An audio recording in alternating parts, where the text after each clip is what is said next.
I am the program. Here we go, recording. Thank you. Let me start over. Welcome to SheJumps Alpine Development School. Thank you so much for joining us.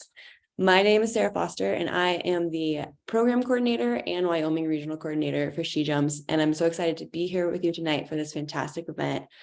I am in Victor, Idaho, so that's where I'm coming from. Excited to see where you all are at.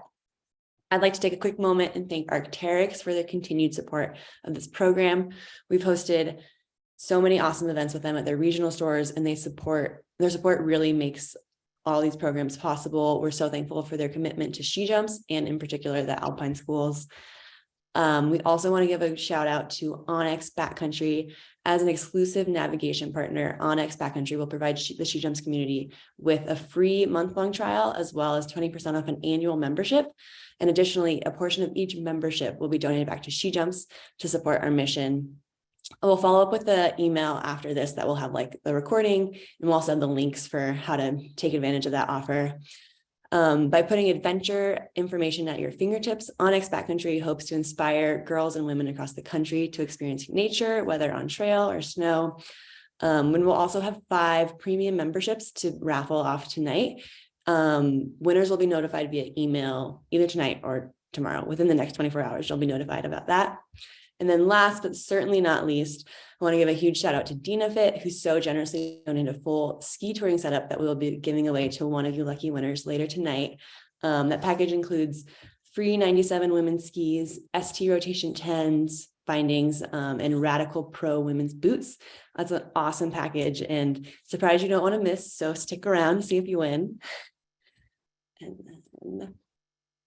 So for some of you, this might be your first SheJumps event, and if so, welcome. We're so happy to have you.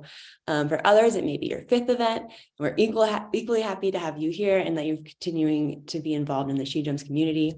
As a quick background or a refresher, SheJumps is a nonprofit organization that was founded by 3 friends way back in 2007. They rallied around the idea of if she can do it, so can I. That vision has grown into a national nonprofit that produces more than 150 programs and events each year, serving more than 6,000 participants. And at the heart of it all, like the goal of SheJumps is really to get more women and girls outdoors and to reach women and girls of all ages and backgrounds. We really aim to foster confidence and leadership and the connection to nature and community through our events and programming. Our events focus on building foundational outdoor skills and programs start for girls at the age of 6. The Alpine School is at the more advanced end of our programming, but we have so many other offerings to meet people at their level and help them get started. As our organization has grown, we've become focused on broadening accessibility to our programs, and we want to do what we can to lower the barrier of entry to backcountry skiing and splitboarding, as well as many other outdoor events and the outdoors in general. Coming up this winter, we have a variety of events across the country and countries, US and a little bit up in Canada. But those include like avalanche courses, ski film nights, gear waxing clinics, so much more. We're going to have a big Get the Girls Out activation, lots of events across the country to honor International Women's Day, and that's in March. And those are like community-based events that are all about getting out and skiing or hiking or snowshoeing together and just like having fun. So keep an eye out for those events. You can check out our events page on the website, see what's happening near you and how you can like come to an in-person event. We'd love to see you in person. So as a nonprofit organization, our volunteers are crucial to the success of the organization and spreading the mission. While we have 4 full-time staff members, we have over 150 volunteers in the US and recently Canada.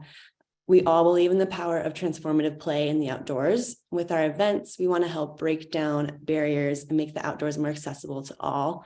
We aim to have at least 35% of our events be free or low cost in an effort to reduce the financial barrier. One of the ways that we fund our events and programming is through fundraising climbs.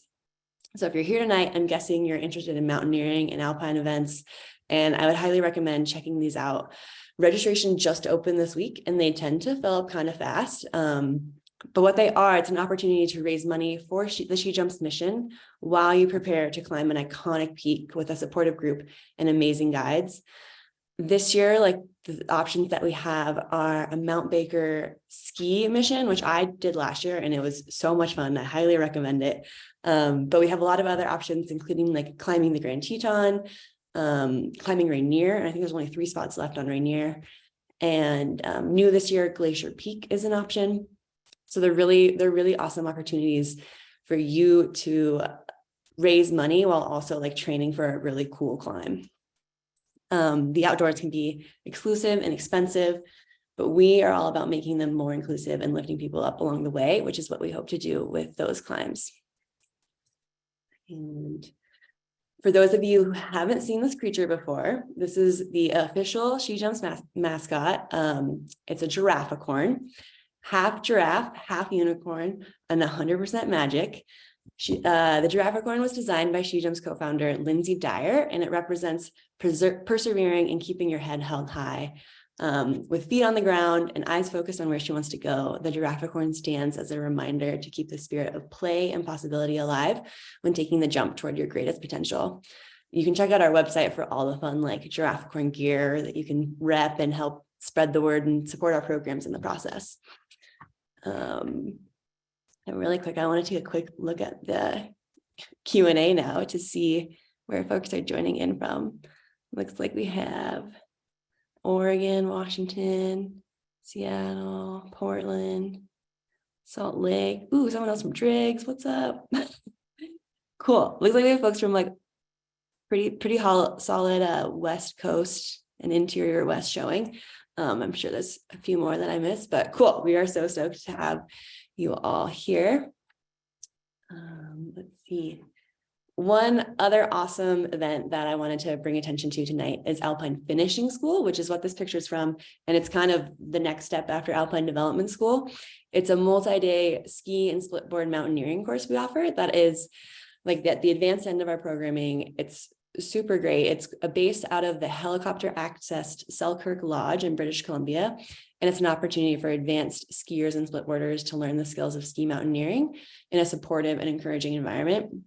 Topics covered include terrain management, glacier travel, crevasse rescue, and so much more. That's just like the tip of it all. It's a really like comprehensive and hands-on course. And it's so popular that's actually already full for this coming winter. But if it piques your interest, be sure to sign up for our newsletter and follow us on social media. And that's where you can hear about like the first chance to sign up for events like these and put it on your radar for next year. When you're participating in SheJumps paid events like Alpine Finishing School, you're not only making an investment in yourself and your skill set, but you're directly supporting SheJumps' ability to offer free and low-cost events and programs to others and help bring more women and girls into this environment. And that naturally leads me to introduce you our host for tonight, who is also one of the guides for Alpine Finishing School, and that is Christine Feleki. Christine originally hails from Canmore, Alberta, and is now based on the west coast of Canada in Ucluelet, British Columbia. We're so lucky to have Christine leading tonight's Alpine Development School. She's co-guided, as I just mentioned, co-guided Alpine Finishing School, and I think on at least 5 separate occasions. I might be wrong there, maybe more, but soon to add another one.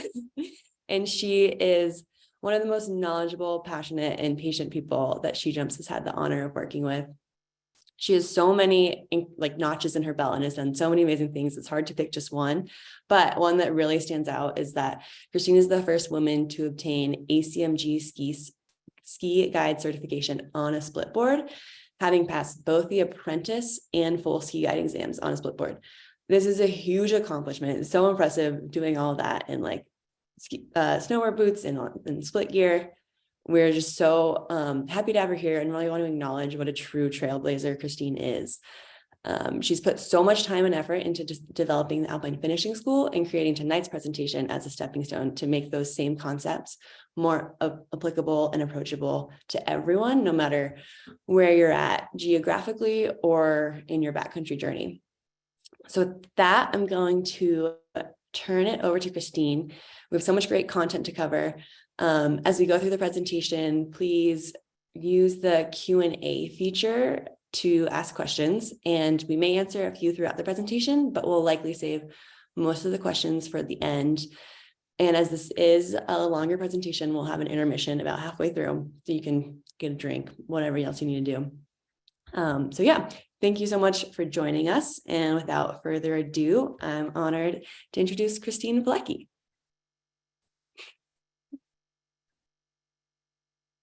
Ooh, you're muted, Christine.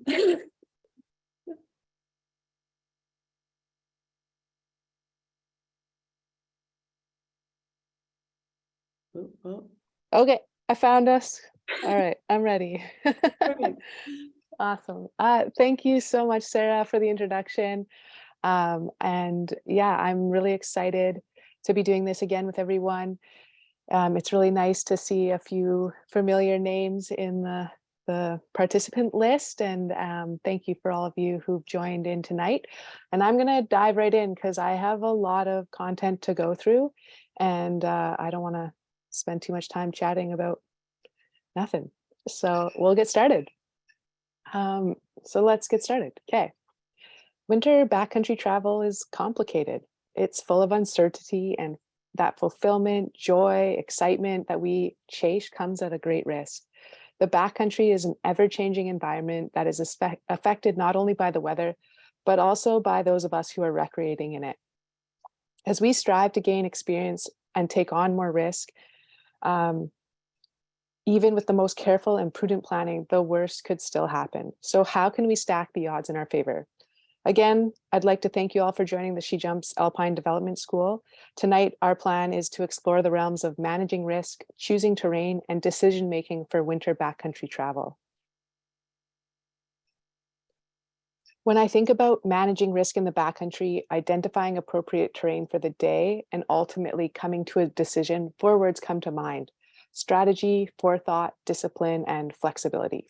So strategy is the plan. It's the training and effectively the risk management we put into place to achieve our goals. Forethought is the effort that we put into our plan. It can aid our decision-making by preparing us for the potential hazards, terrain, and even human factors we could encounter. And it allows time for logical thinking. Discipline is having the courage to stick with the plan and follow the rules in regards to terrain and safe travel, despite any temptations that could arise and push us to take unwarranted risk. And lastly, for all our planning and discipline, we know the backcountry is riddled with uncertainty. Having the ability to pivot while still managing risk and making safe decisions is going to be key to our success. So this takes practice and dedication, curiosity, strategy, and a pre-plan. The ability to communicate between our partners and time for self-reflection, all of which will eventually result in an experience bank that we're going to be able to fall back on, making our decision process quicker and more able to adapt. So what is risk management? Risk management is the act of assessing, minimizing, and preventing accidental loss or harm to something of value by implementing safety measures. With risk, we're always weighing the reward, and the reward is why we sorry, it's a mouthful here. With risk, we're always weighing the reward, and the reward is why we risk. Realistically, risk management is something that we do in our everyday lives. We constantly assess whether we realize it or not, how likely our chosen course of action will result in a poor outcome, and then decide if it's worth taking that chance or not. When we head into the backcountry, it's no different. From having the appropriate gear to choosing our partners, selecting the right terrain, given the conditions, or backing off something, we are enacting risk management. And the goal is to minimize our chance of being harmed in the mountains. So ideally, you're trying to match the management strategy to the amount of risk you're undertaking. If the stakes are higher, you're going to choosing an objective that's at the upper end of your ability, the more strategy, forethought, and discipline is going to need to be applied. Risk is defined as exposing something of value to danger, harm, or loss. The mountains are full of hazards, but until we expose ourselves to or others to these hazards, there is absolutely no risk. This is important. It's our easiest risk management strategy we have at our disposal. Just avoid putting yourself in harm's way. We've probably all had a moment where we look back and realize how foolish and lucky we have been and now know better. Those of us who maybe have taken introductory AVI courses such as AST1 or RE level run might remember feeling a little scared about backcountry travel once we kind of started realizing all the things we didn't know.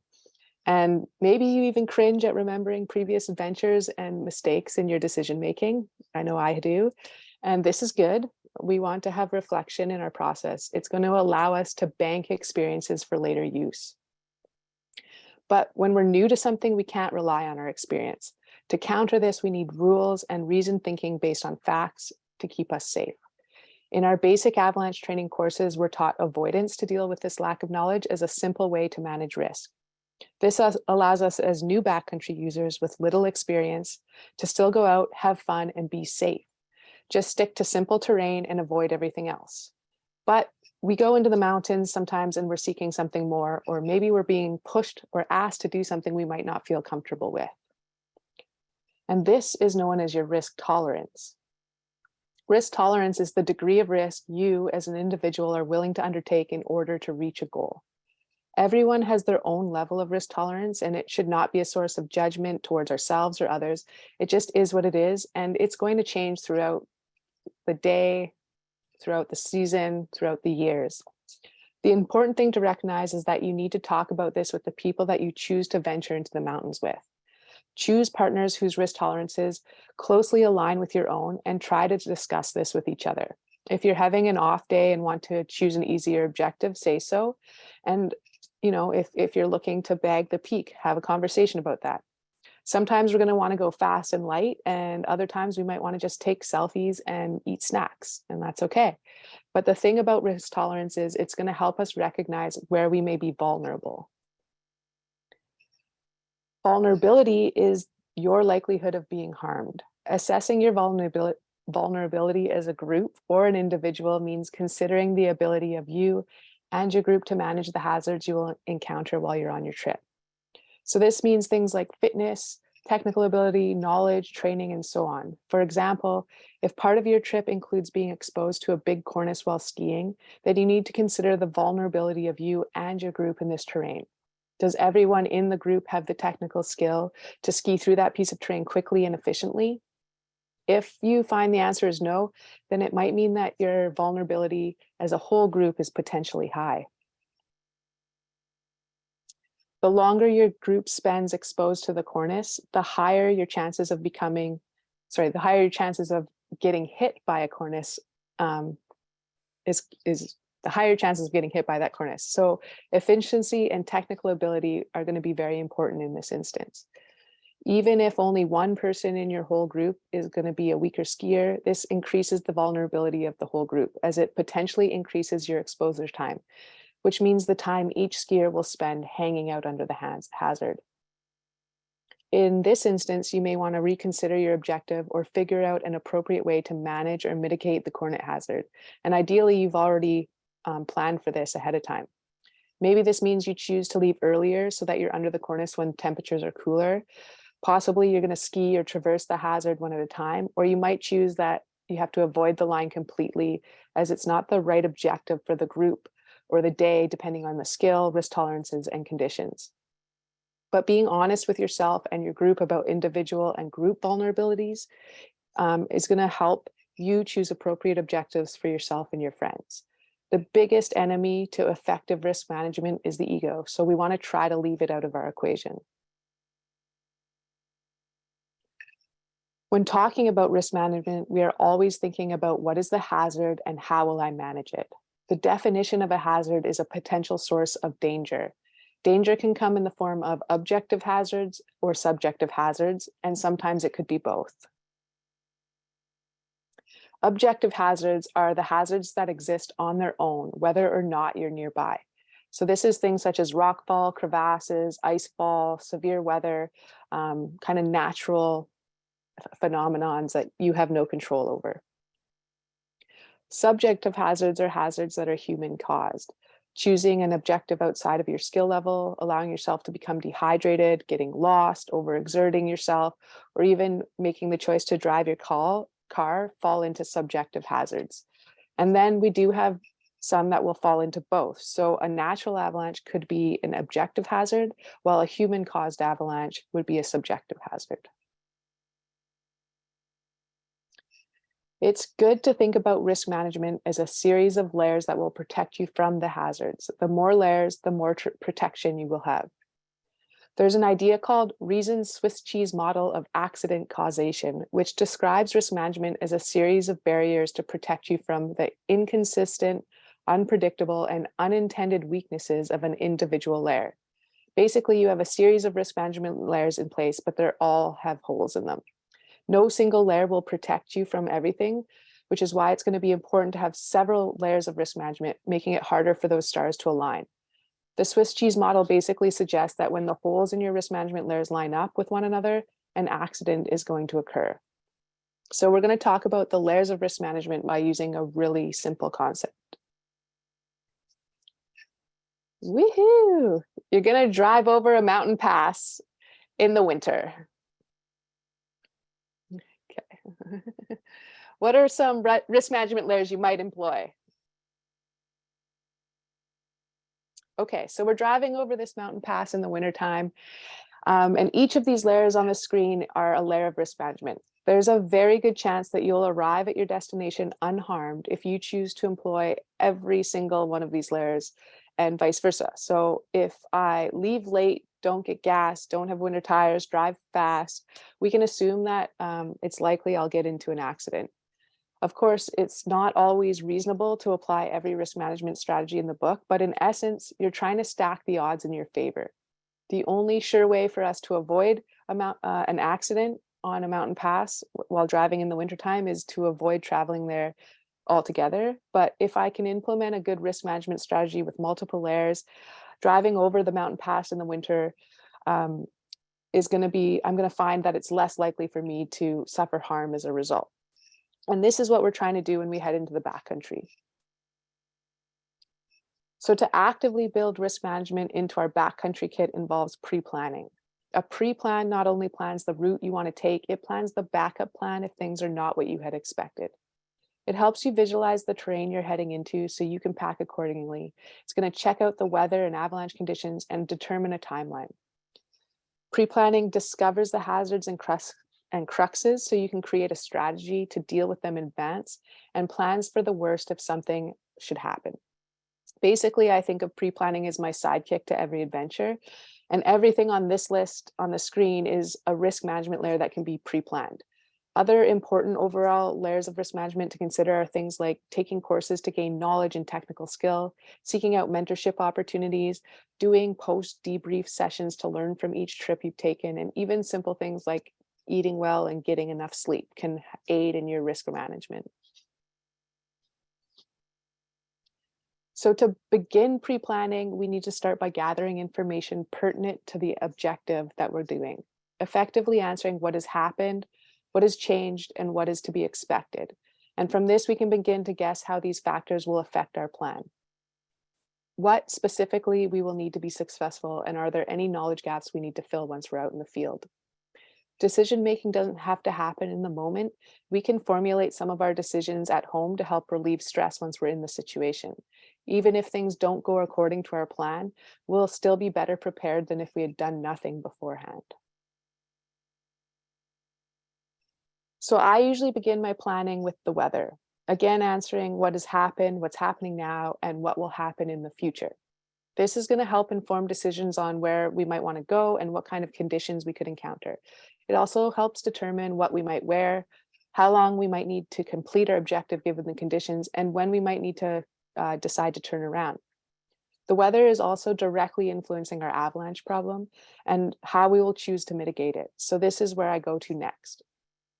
Mitigation for avalanches should include terrain choice or avoidance, and I can begin to consider what terrain I would not want to be in for that day, or conditions that might make me say no once I'm out in the field.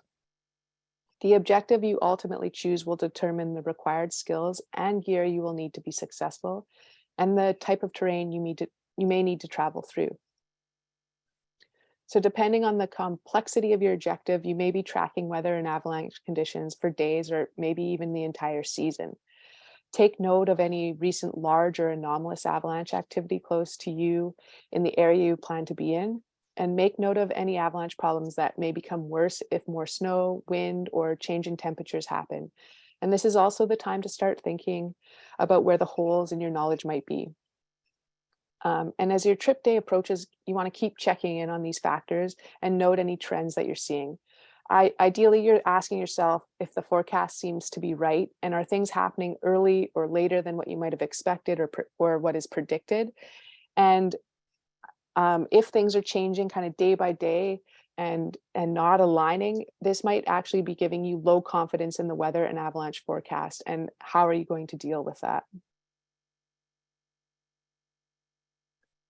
Next, we want to figure out where we actually want to go. So this is our fun part. We get to think up the dream lines and maybe come up with some alternate plans if our conditions aren't working out. But you want to try to match the objective to your ability.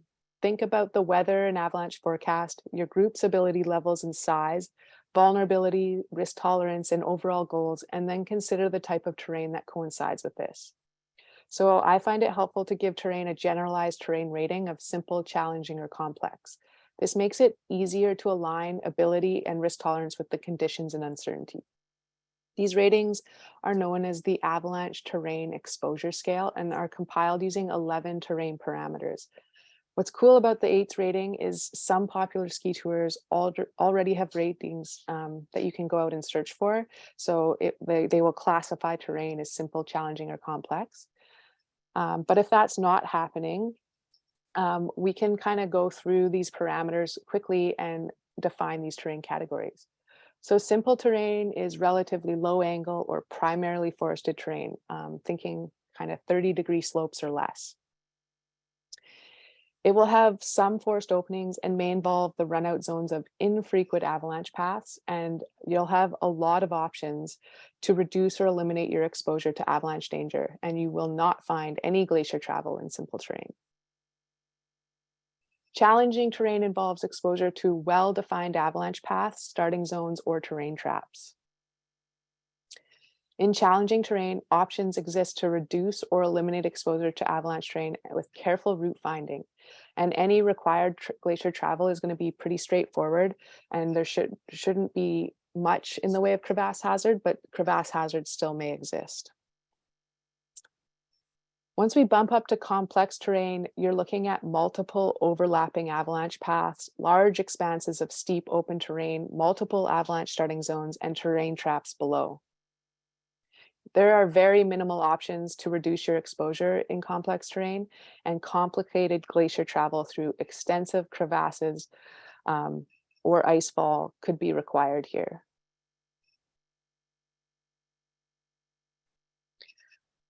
All right, so once you've got your objective in mind, it's a great idea to have a written form of your plan. This is where the route plan comes in. These should contain any information you'd want to know if you had to navigate in the worst conditions. So I'm thinking whiteout here, and a route plan commonly consists of the following. I like to put legs on my route plans, and these represent a period of time between points. When you find travel is difficult due to bad weather or terrain challenges, it makes sense to break the trip up into more manageable bites. And then these legs might be named like 1, 2, 3, but each leg will then have a start and end point. And I identify these either by a coordinate, a place name, elevation, or description. I do like to also make note of my elevation gain and loss, and this is going to help determine travel times and prepare you for what is ahead. And having a known elevation is very useful when you're trying to navigate and determine exactly where you are. As well, I like to note the distance on my route plan. So this is how far I plan to travel in each leg. And this is, again, going to influence travel time, and it's going to aid in navigation and your pre-trip preparations. And then I usually have a place for time estimation, which again, important for planning the gear and food you'll need, as well as how long you plan to be out in the elements. And knowing your timing can help you make smart decisions if things are not going to plan, and might make sure that you make your turnaround time if you're finding that you're going longer than you expected or things are harder than you expected. And also, timing is going to help you navigate in the field. So I have my time estimation, and then sometimes in my comments or later on in my notebook, I'll maybe write my actual timing so that I can get better at guessing my time as I get practice. Lastly here, we've got bearings. So having a compass bearing determined beforehand can really save a lot of time in the field and keep you found, especially if you find yourself in a whiteout or traveling in thick forest that keeps you from being able to see any visual landmarks. And you can also note your back bearing here. If you needed to turn around, you'd already have that on your route plan or on your compass. And I also like to make space for comments. And this is just basically a place where I make notes for each specific leg. So perhaps there's some sort of hazard I want to be ready for, a place that maybe I wanted to dig for more information, or I wanted to space out, or I wanted to eat lunch here. I just make note of these things so that I can either share this with the group or have it written down for my own process as I'm out in the field. So we talked a lot about timing in that last slide. And so to help with time planning, I find this chart useful. There are a few ways out there to estimate time, but I find this is easy for me. And to get better at estimating time, as I said, it's a good idea to take note of how long things actually take versus what you thought, so you can adjust for the next time. But basically, we are going to be traveling in easy travel conditions. We will move anywhere from 3 to 5 kilometers an hour. Sorry, I'm not good with the conversions here. But as things get difficult, you're going to add time to that estimate. And then every 1,000 feet or 300 meters of elevation that you gain, you will also add an hour to your time. And then I generally stack on, like if I plan to have a break here or there, 5 minutes here, 15 minutes there, and just get a general idea of how long I think the whole day is going to take for me. So through the process of route planning, you're going to become very familiar with your trip before you even head out. Your cruxes, your gear needs, discussion points can all be predetermined and presented to the group, so everyone heads out on the same page. And it's an easy way to make sure the whole group knows to spread out across a slope. So if you have somebody who's out leading, they'll get to that spot and know, hey, we all plan to do this here ahead of time.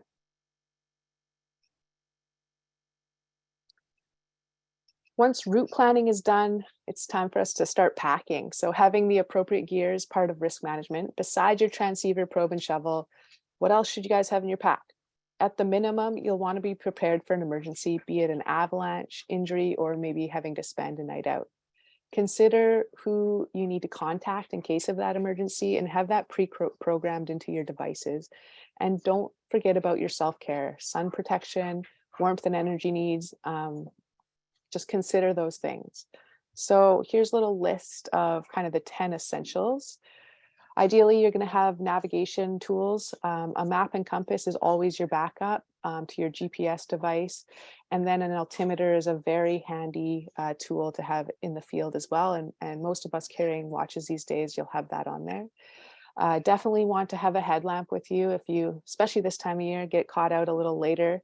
And then having some extra batteries just in case. And what's nice is often headlamp batteries and transceiver batteries are the same size, so that's helpful. Sun protection, so sunglasses, protective clothing, and sunscreen, it's a good idea for having your first aid kit, and definitely consider having an extra blister care in there. I find that's the first thing to go out of a first aid kit. And then also having a gear repair kit, and a gear repair kit that might be able to handle kind of all things. But if you've got very specific bindings or weird boots or a special strap on your pack, those are the kind of things that you might want to make sure you have in your own personal kit. It's a good idea also to have a fire kit, so some sort of fire starter, a lighter, and depending on your trip, maybe a stove or pot in there as well. And I always carry something to make a shelter with. So, if I'm going lighter, maybe it's just a light emergency, like bivy sack. And when I'm guiding, I'm carrying a big tarp that I can use for my whole group, as well as if I needed to actually like drag somebody out, I could make a toboggan out of it. And then communication devices, it's getting so easy these days to have those, and it's just silly if you don't have something out there. Cell phones work in a lot of places, and if not, we've got all these satellite messengers, the spots, the bivvies, those kind of things, and then consider using a sat phone as well if you're going to make like a big base camp or some sort of mission. And then the last two items here are going to be extra food and water and extra clothing. And it's a good idea to have a little bit more than what you need. So maybe your friend forgets a lunch and you know what, you got a few extra granola bars, you can save the day. Or an emergency happens and you need to keep somebody warm. You need to be able to give something to that person as well as keep yourself warm. And ideally, if everyone has an extra puffy, then nobody's going to go cold in that situation. So every person is not going to need to have the entire 10 essentials in their pack. Some items like our first aid kits and repair kits can be considered group gear and just need to be carried within the group. Just make sure to have that conversation beforehand. Does someone have a tarp? Does someone have that? And again, the first aid kit and repair kits, those kind of things, those might contract and expand depending on the type of day you're doing. So beyond the 10 essentials, consider the gear required for specific terrain, like glacier travel, maybe steep terrain skiing, overnight trips, and ski mountaineering. And again, the idea here is to layer our risk management strategies.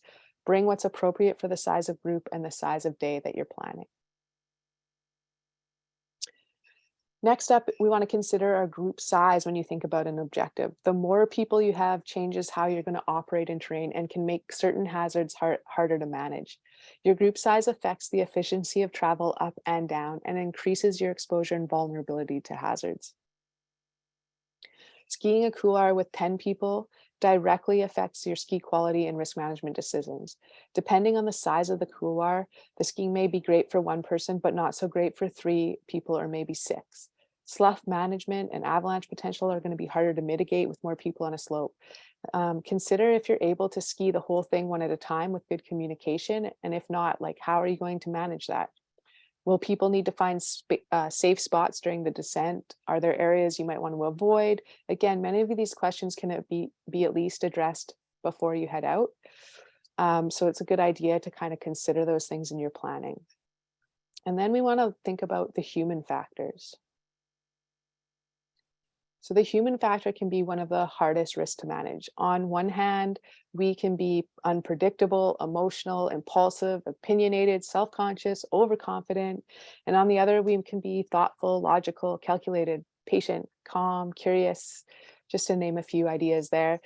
And to complicate this even further, we can change our minds quickly and be easily influenced, which can unconsciously sway our decision-making process. So these biases can come from within as well as from external sources. In order to come to a decision, the human brain needs to take information in, process, and then decide. And we have 2 types of thinking systems that work independently or together to make decisions. The first system utilizes heuristics, also known as intuition. And this thought system enables us to make quick decisions based on repetition over time. It's kind of like a shortcut for our decision making based on experience, our habits, and our biases, and it tends to be more hands-on.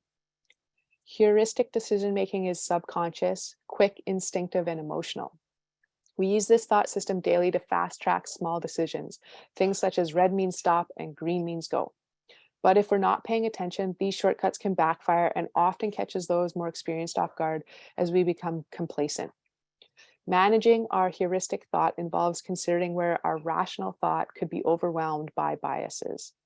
So considering the human factor in your planning has been proven to help with decision making in the moment by keeping the ego in check.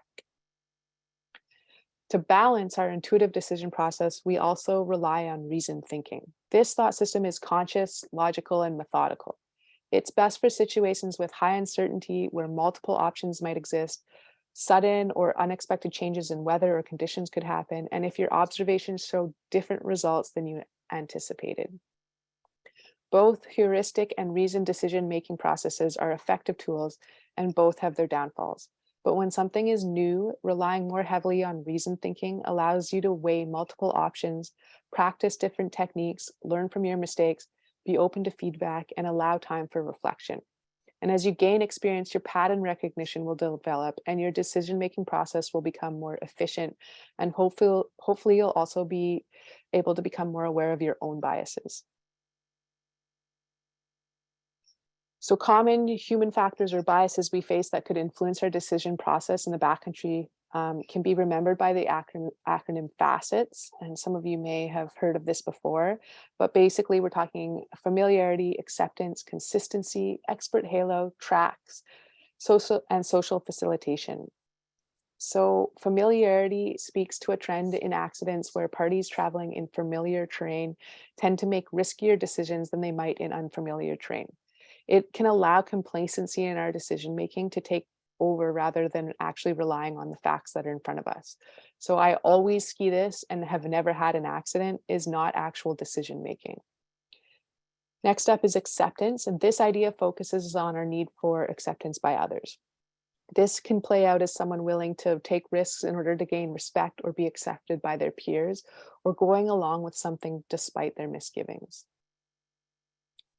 C for consistency could also be thought of as summit fever. And this idea is that you or your party are so committed to the goal that you're blind to any signs telling you to turn around.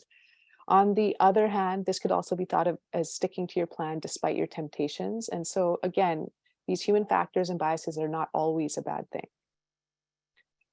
Expert halo is basically deferring all decision-making to someone who is perceived as the expert or leader.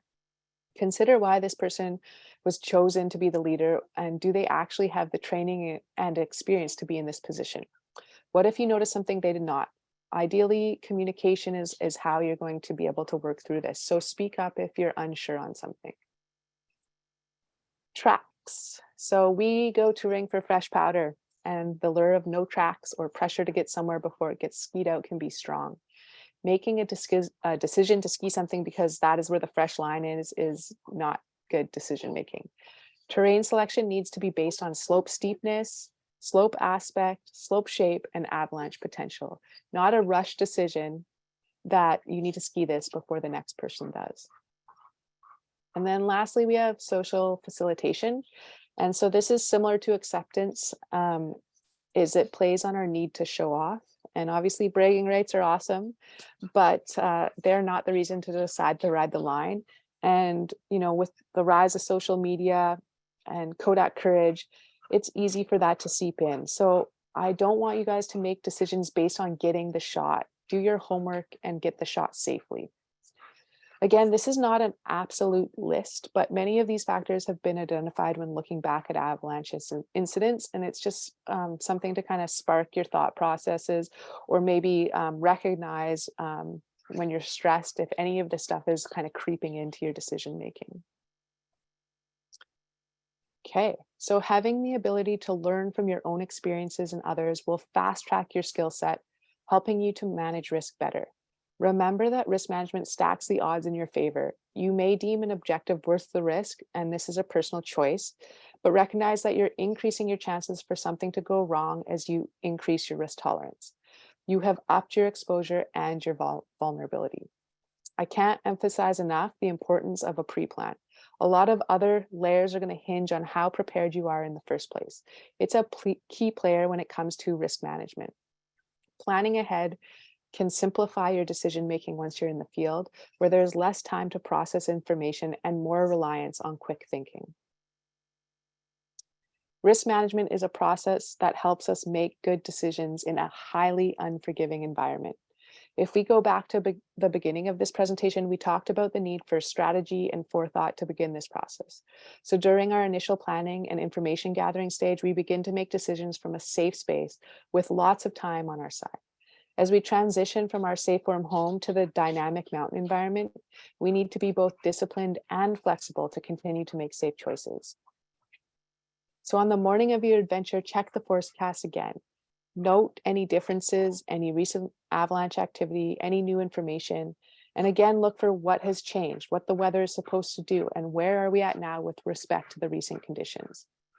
Don't forget to check your transceiver batteries. They often don't sell those at trailheads. And check in with your partners and make sure everyone is on the same page. Has everyone done their homework, have all the gear, and feel good about conditions and the plan? You should feel comfortable communicating as a group, even if you may not agree on everything.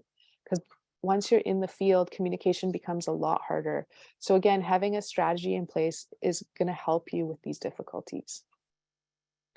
Awesome. So I think we are going to take 5 minutes here for a break. So get up, stretch, and I'm going to pass it to Sarah here. She's got a little announcement to make, and then we'll see you guys at about 6:20.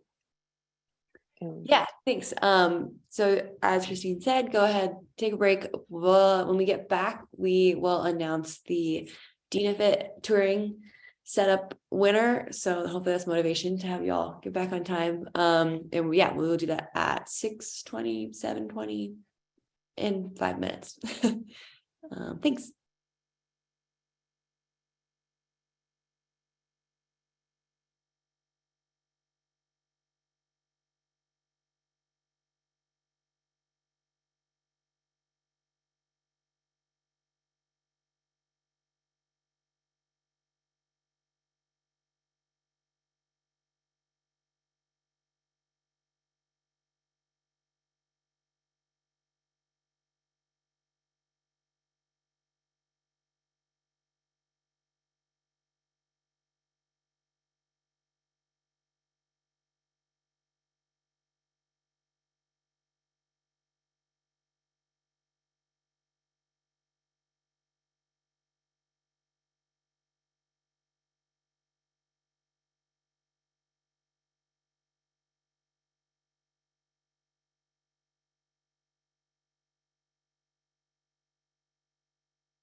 Okay, we're about coming up on 5 minutes, so let folks filter back in.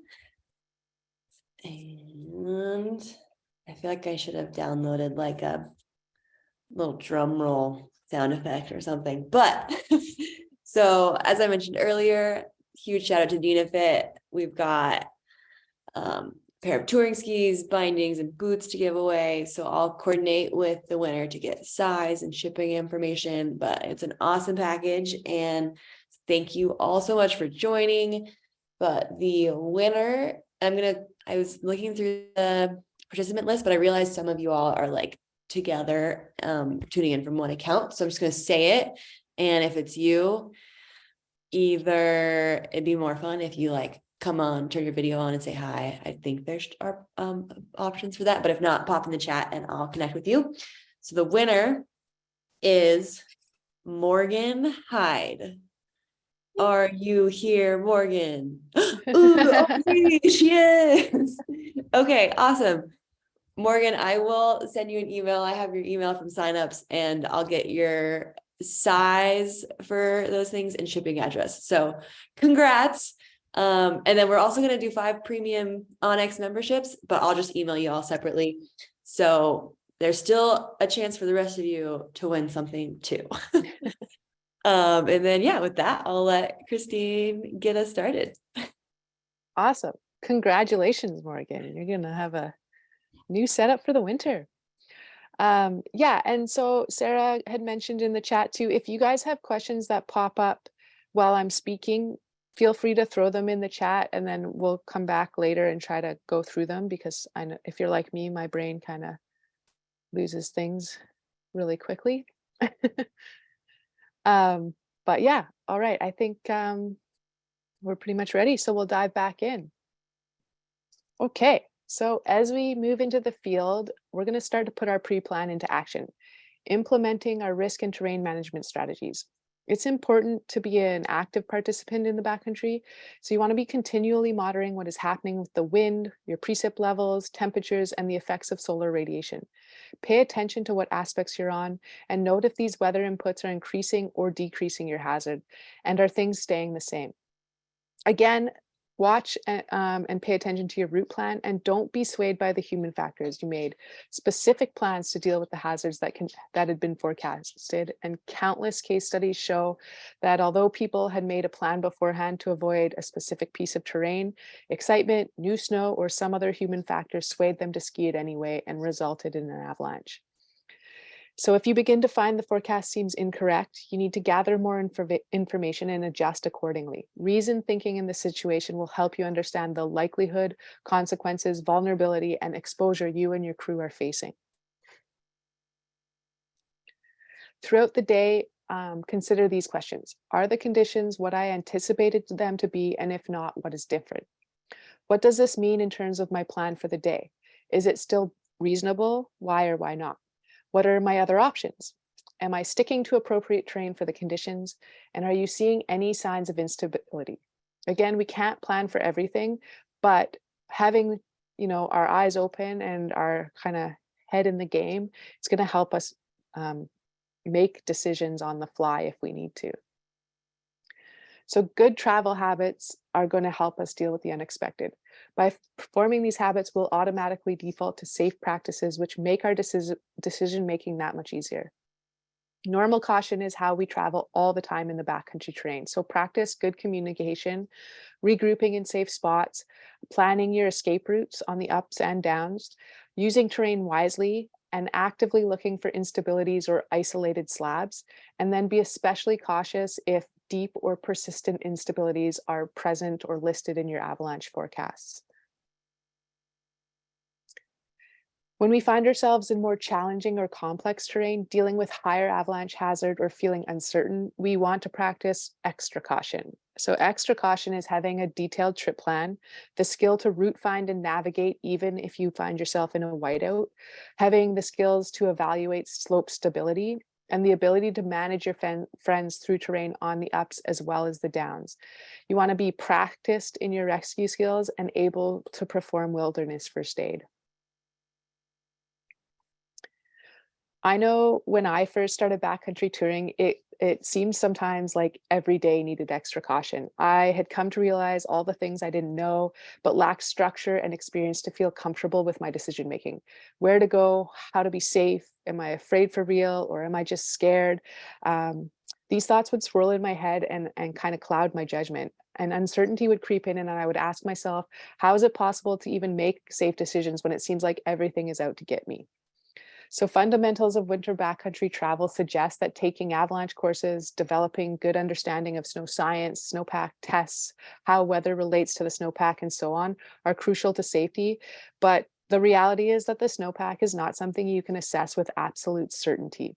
And as you've probably heard in your avalanche training, it always depends, which is frustrating.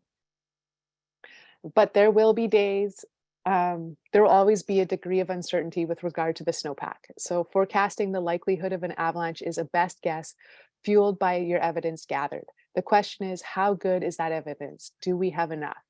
The best way to counter the uncertainty is to understand terrain and use it to help manage the risk rather than add to it. Terrain can increase your certainty when it comes to staying safe in avalanche territory.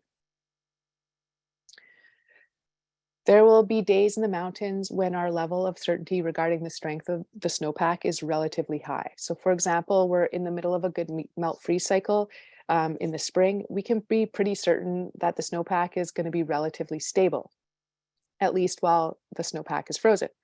And on the other hand, if we're in the middle of a big storm cycle, we can be pretty certain that the snowpack is relatively unstable. During times of higher confidence surrounding the snowpack, it's easier for us to make confident terrain choices.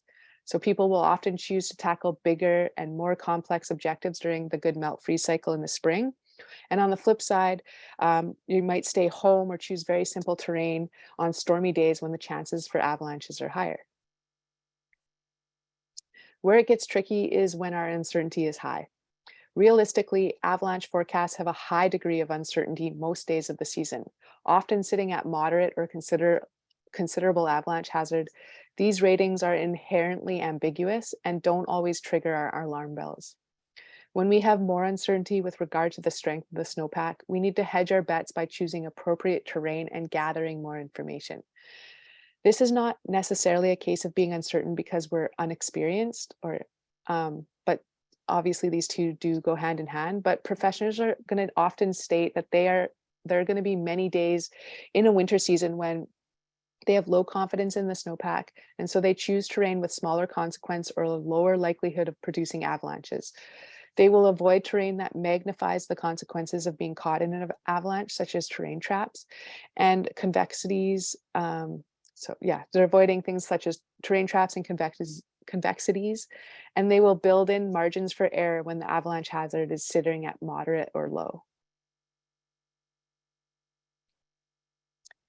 Persistent weak layers are a great example about dealing with uncertainty, as they are not a surface instability. They are buried beneath the snowpack, lurking where we cannot see them.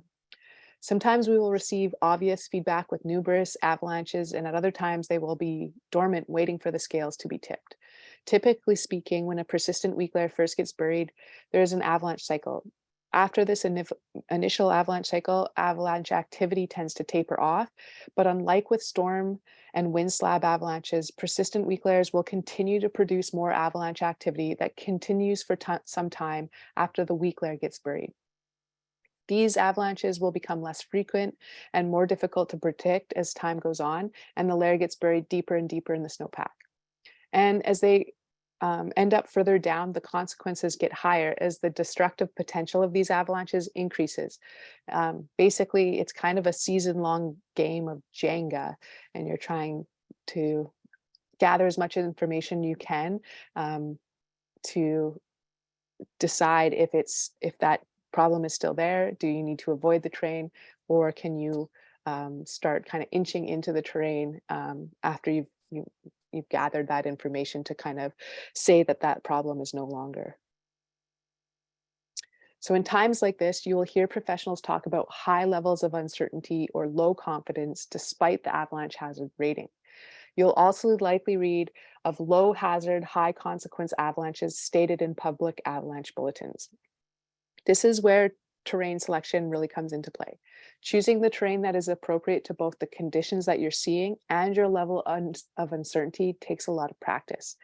So I'm going to urge you to actively participate in this learning process and not blindly follow people around in the mountains on the assumption that they know what they are doing.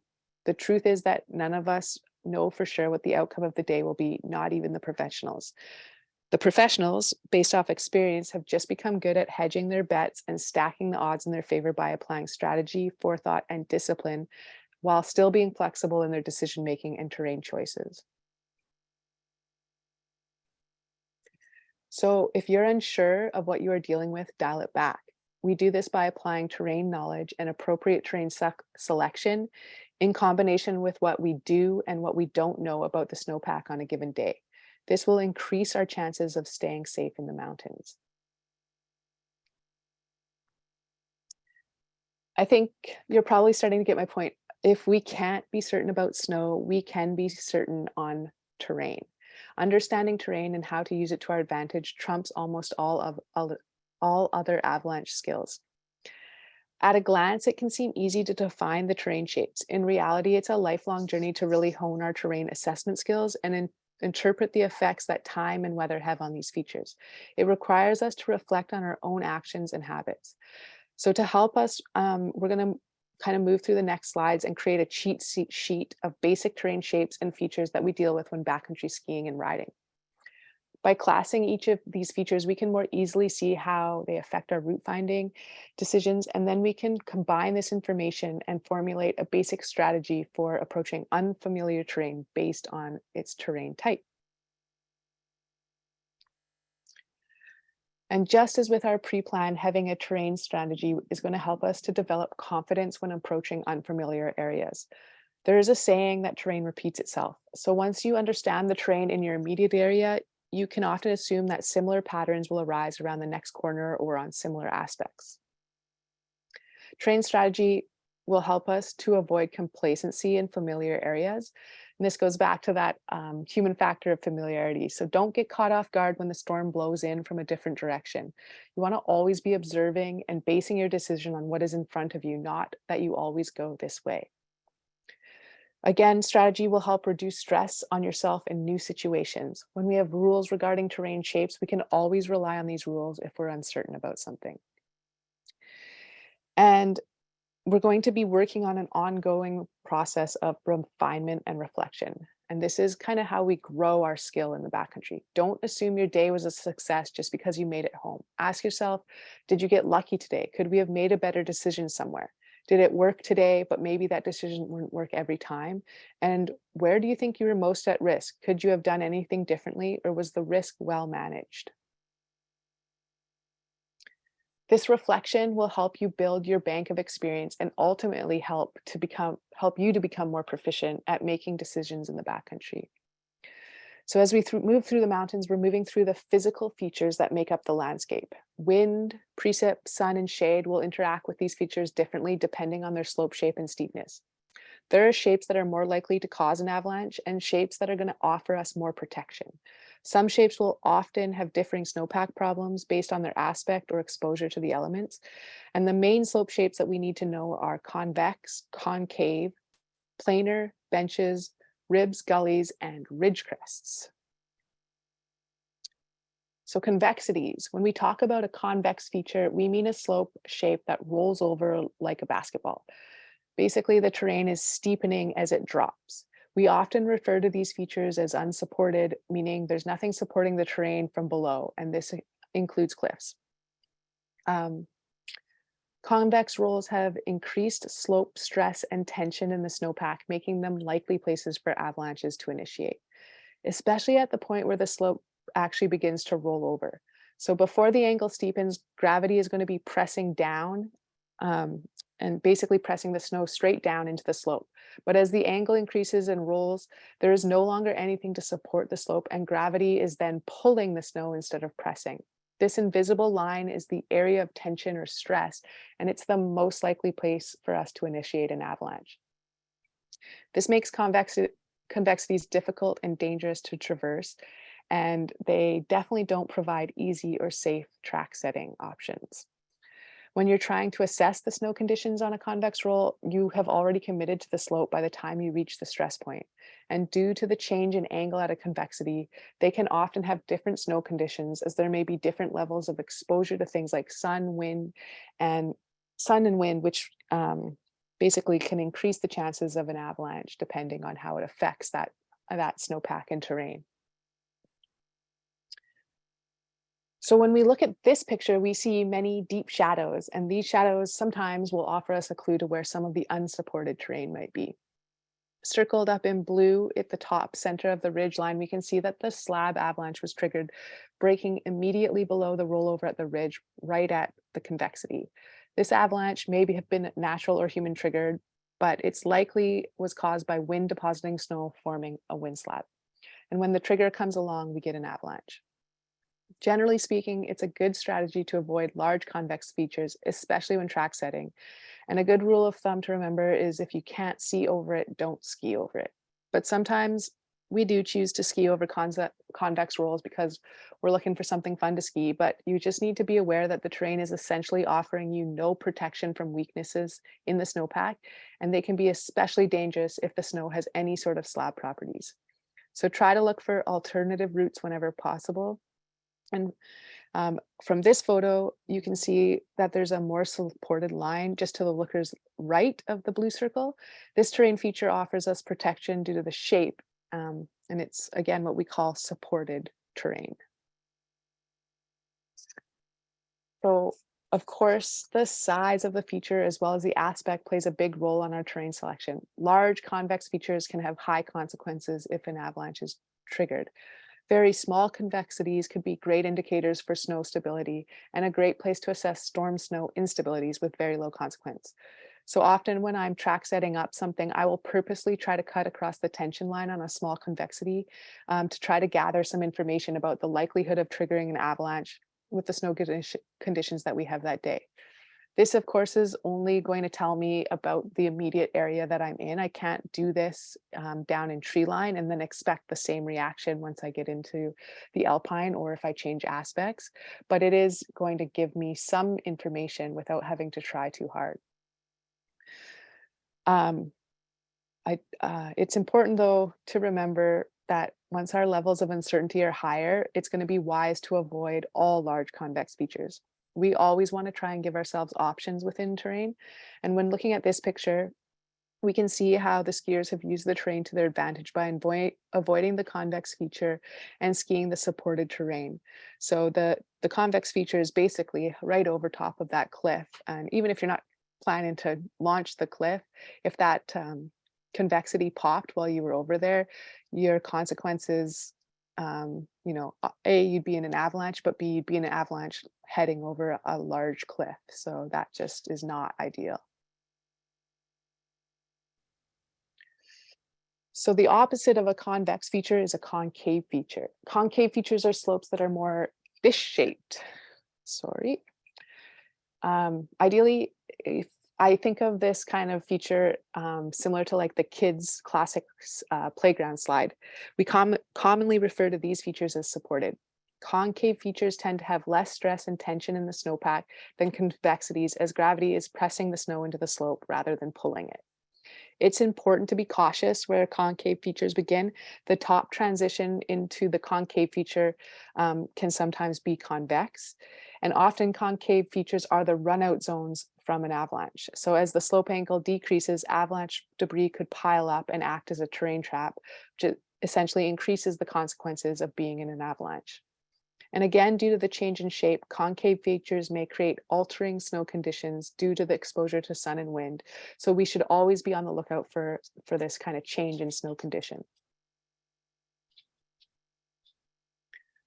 Often we like to talk about slope shape as either supported or unsupported, and we look for the supported terrain to go up and down. Generally speaking, concave features provide easier and safer terrain for track setting. However, these slope shapes often go together and can happen anywhere within the terrain. So let's take a look at this photo. On the looker's left, below the rock face, there is a large convex feature that rolls into a steep pitch and ends in a terrain trap at the bottom. This would not be the ideal place to ski, especially if it was going to be your first line into this area. However, if we look kind of actually where the ski tracks are, you can see that they follow the supported terrain. The upper slope is kind of smaller, more manageable, and then it crosses on a bench. comes down into supported terrain and just gives you options to break up the skiing and avoid the hazard as you head down the slope. Planar slopes. So a planar slope is basically a featureless large slope that's all one angle. And because of this, the potential exists for large slope propagation. So large planar slopes must be assessed carefully for going up and down. These featureless slopes help provide easy track setting, as you don't have to navigate around convexities or through gullies or be confined to a ridge. But again, a large slope has the potential to go wall to wall. So you want to use these features to your advantage by looking for bite-sized pieces of terrain that can be easily managed on the way up or the way down. As with any terrain feature, our strategies will partly be based on the size and slope angle associated with the planar slope. But a few things can be said about them in general terms. A large planar slope that is steep enough to avalanche could be a really terrifying place to find yourself.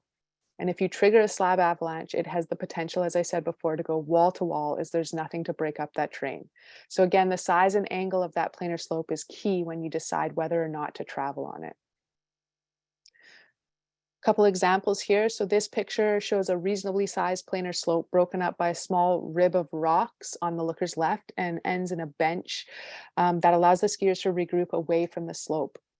The slope angle is consistent and there are minimal features on the slope, which is therefore making it a planar slope.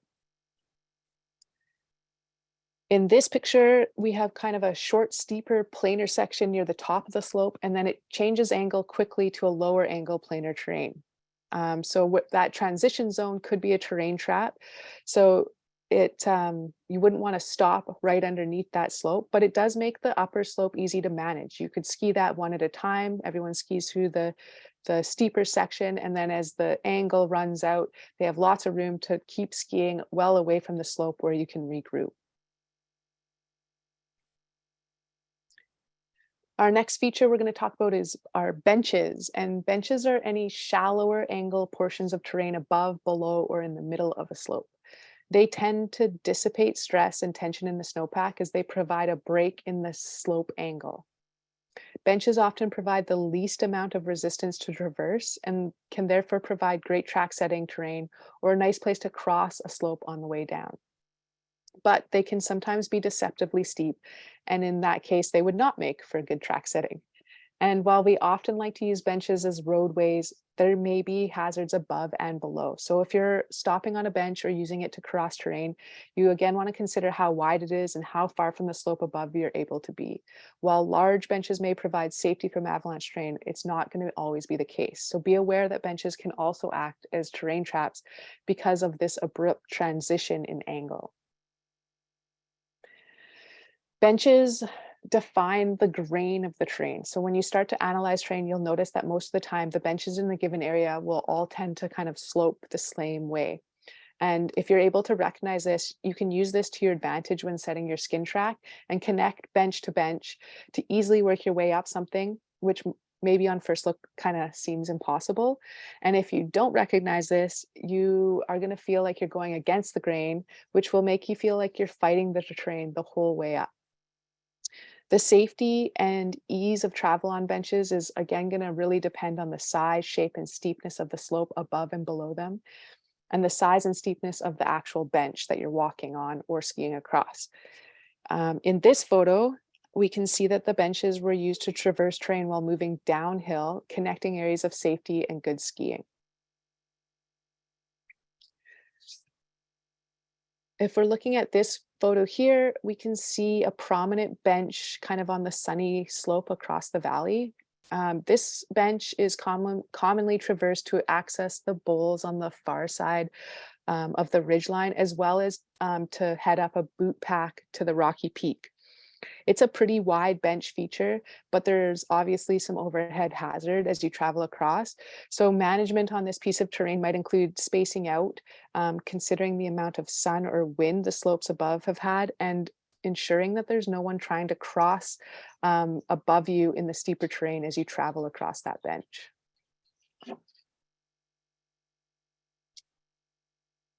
In this photo, the bench is a little less obvious.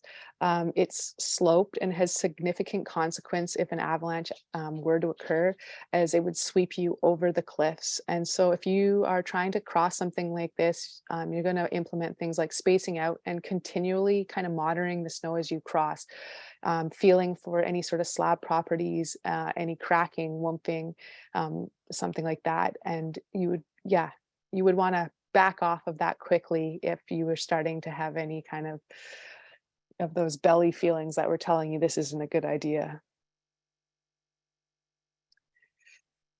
In this picture, the bench is quite wide, flat, and it actually offers good protection from the overhead hazard that you see above and creates just a nice path to the distant terrain. You'd be well away from the slopes below you, and you have that big gully feature on the other side. And this would just be a really nice place for you to cross some terrain and feel quite safe. Okay, moving on to ribs.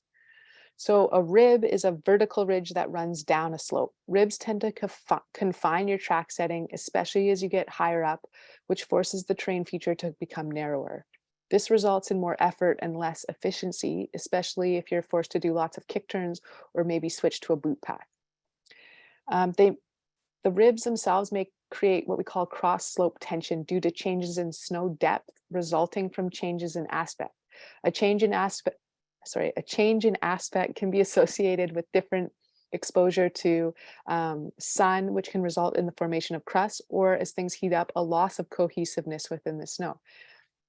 Changes in aspect will also be affected by the wind, which will lead to one side being scoured, known as the windward aspect, while the other side will be wind loaded, which is the lee aspect.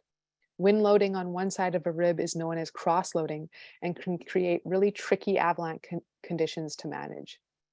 By staying on the rib, it may offer protection from avalanches by providing a barrier to cross slope propagation.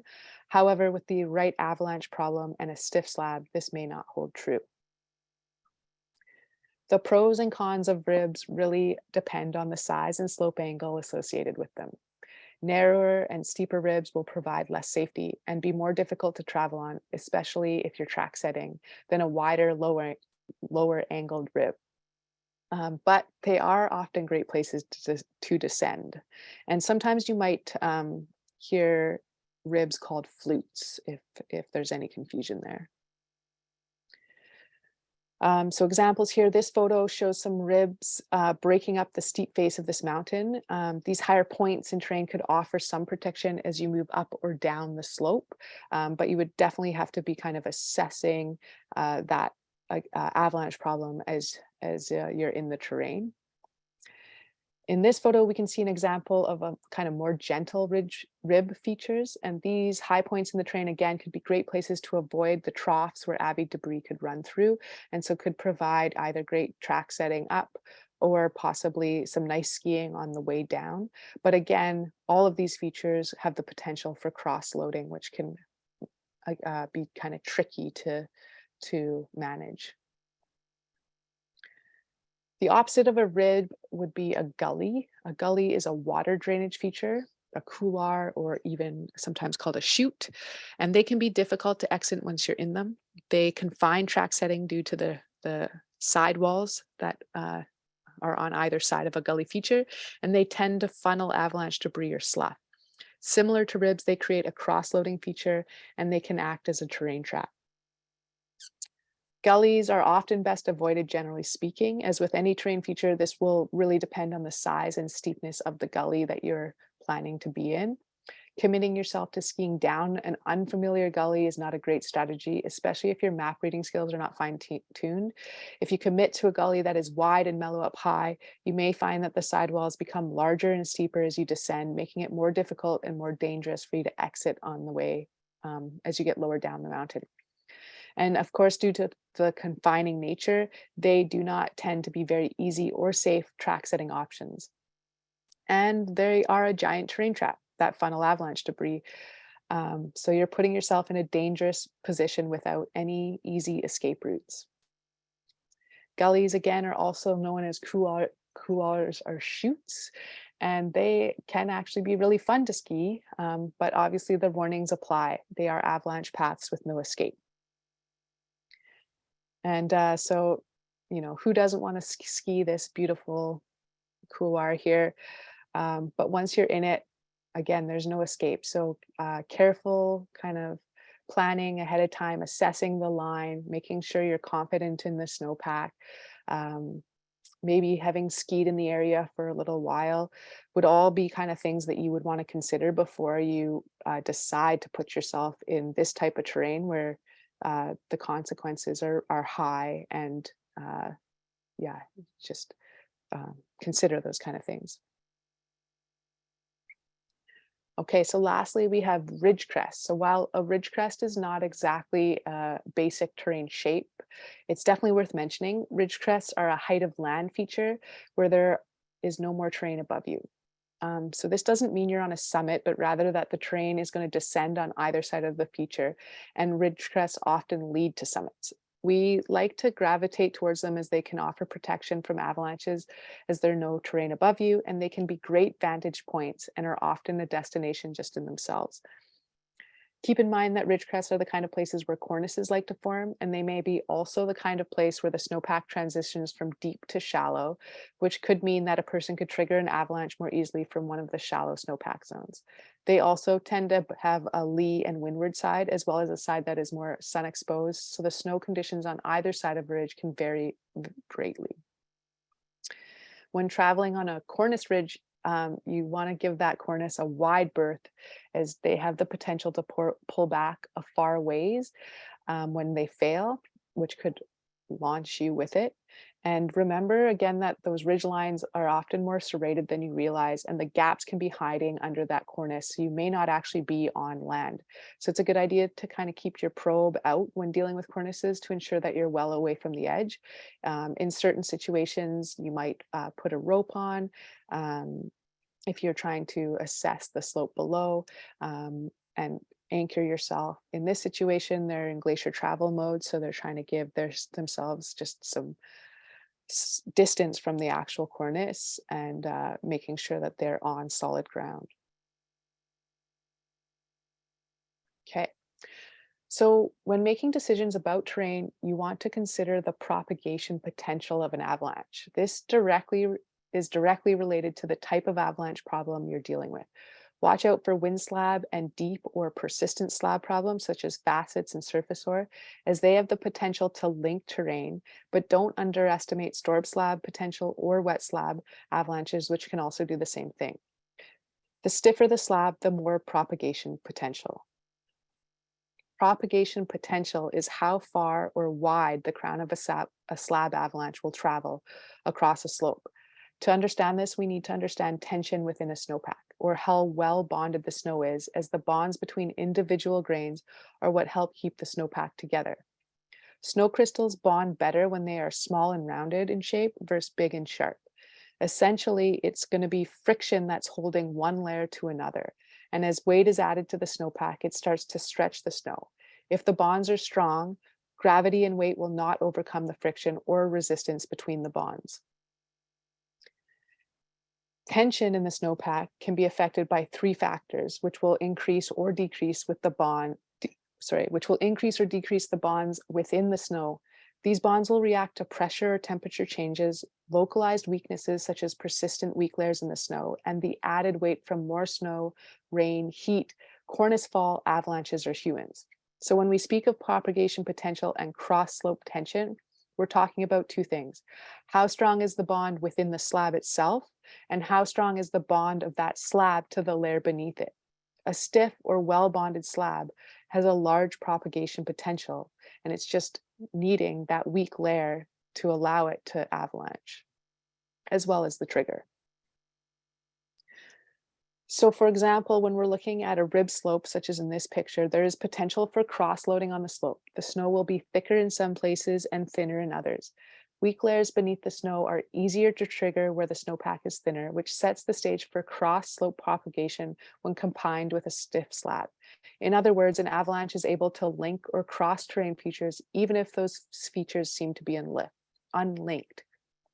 So if we're looking at this photo, kind of this bigger outlined section on the looker's right, it is actually showing the crown line of that avalanche as well as the flanks. And you can see that it went in the main path, but then also crossed over into the adjacent gully and was able to cause quite a large avalanche that ran full path um, down that whole feature.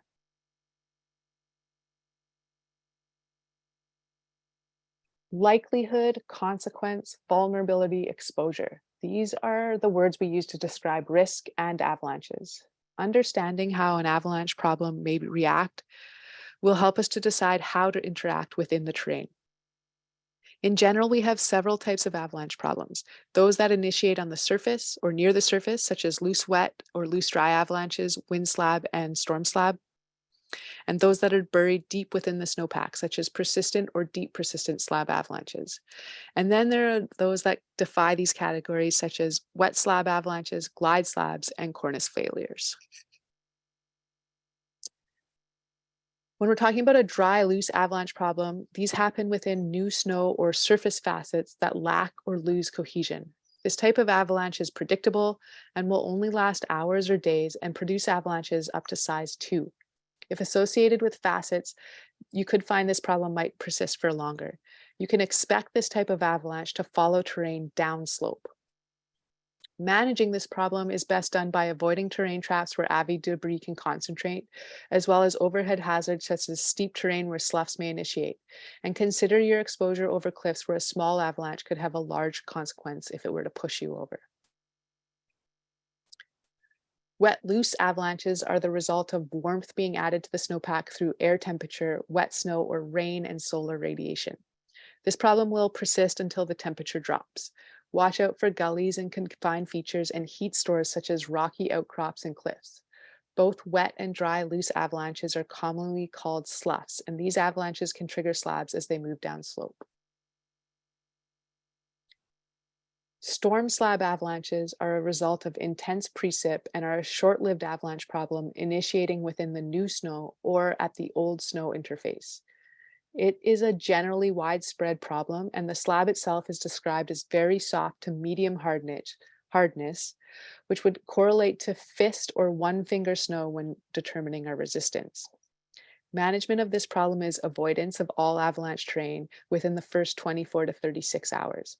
Once in the terrain, be on the lookout for signs of instability such as cracking. Storm slab can be tricky as the slab can be hard to feel and can quickly become reactive. I often abide by the 30-30-30 rule.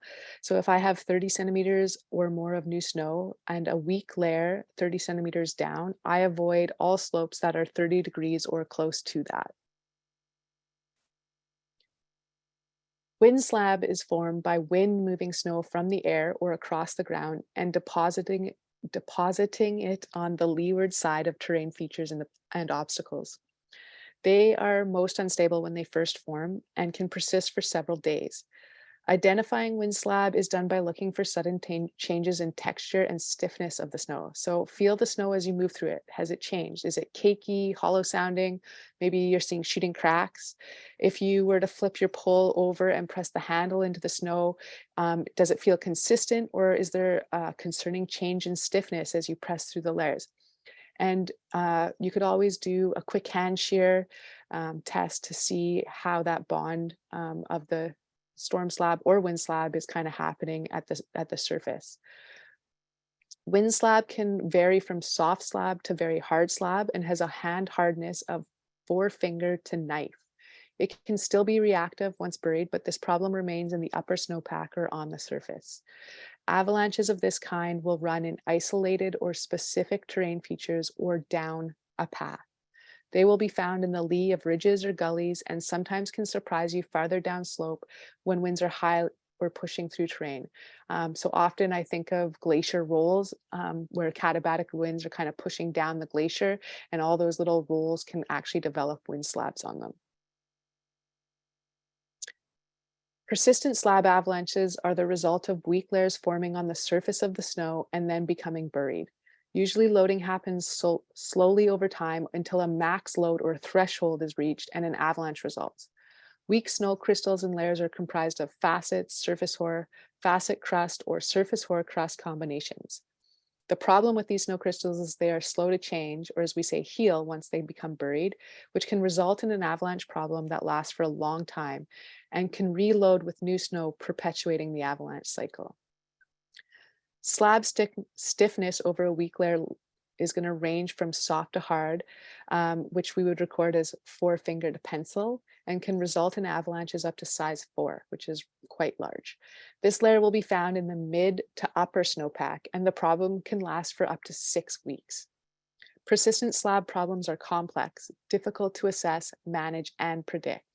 They typically are confined to specific aspects or elevation bands, but sometimes can be widespread. Tracking and identifying this weak layer and its distribution are the key to dealing with this kind of problem. So keep notes of any instances or timings when you see it happen or hear of it happening, and go out and dig for this layer in safe locations. And you really want to leave yourself a large margin for error, so keep your terrain choices conservative. Deep, persistent slab avalanches often form early in the winter and are the result of a weak snow layer forming deep within the snowpack with a thick, hard layer of cohesive snow over top. Typically, this layer is comprised of facets adjacent to an early season ice crust, depth hoar at the base of a snowpack, or facets at the snow glacial ice interface.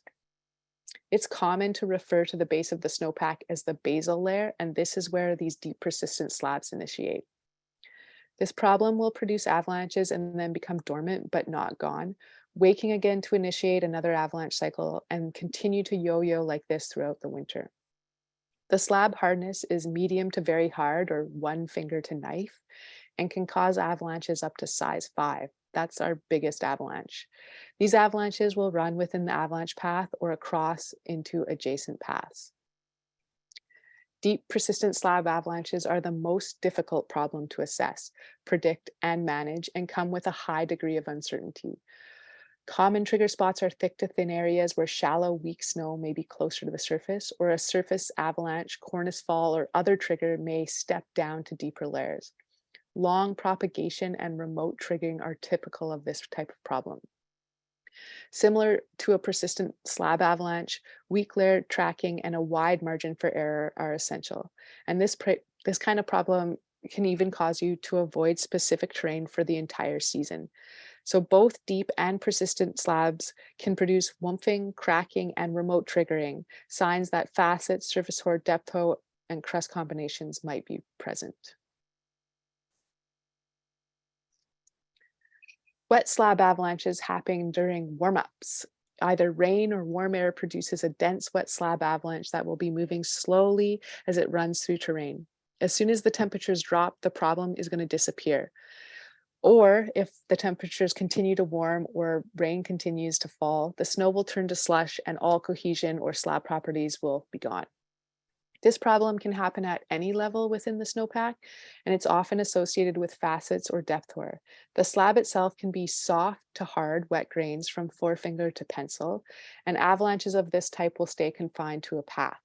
This particular avalanche problem is time sensitive. Immediately after warmth impacts the snow is often when the avalanche is going to initiate. So pay attention to the time of day, time of season, and sudden changes in temperature. Okay, glide slab avalanches resemble a giant crevasse, yet they're not usually on a glacier. They tend to crack open in places where there is a smooth bed surface, such as a grass slope or rock slab. Here, water is running freely between the ground surface and snow interface, causing the entire snowpack to glide downhill. A mixture of facets and wet grains can usually be found at the ground level. As the top layer of snow moves faster than the lower layers, the slab will ultimately glide open, leaving a full depth crack, and eventually a full depth avalanche can occur. The resulting avalanche will run within its path and can be anywhere from medium to very hard snow or 1-finger to knife hardness. Large avalanches will result from this. And glide cracks do not mean an immediate release. So you may see these kind of sags in the snowpack for long periods of time, but predicting when it will actually avalanche is pretty much impossible. but they are easy to see and really easy to avoid. So just stay off of slopes with glide cracks and stay out from underneath them. And lastly, here we have cornices, which are large, dense, wind-deposited snow masses that project out over steep ridges and drop-offs in terrain. They are another hard to predict avalanche problem, but can become touchy when temperatures change or rapid loading due to wind and precip occur. Cornice fall can create its own avalanche or initiate secondary avalanches due to the force it exerts when it lands, setting off anything from a wind slab to a deep persistent layer. While we often find warming temperatures release cornices, cold temperatures can also change the snow composition at the base of the cornice and destabilize them as well. So it's a good idea to stay out from under cornices and keep a wide berth if you're traversing the ridge, a cornice ridge line. And you want to be sure, as we said before, that you're on solid ground. We can always assume any quick change to the snowpack will likely cause an avalanche. Within terrain as a whole, we travel through 3 different elevation bands: alpine, treeline, and below. Each of these bands are associated with their own characteristics that can either help or inhibit our safety. It's important to read the avalanche bulletin to understand both the hazard rating and the avalanche problems associated within each elevation band. This can help us pre-plan terrain that will be appropriate for the day, or perhaps places we want to avoid completely.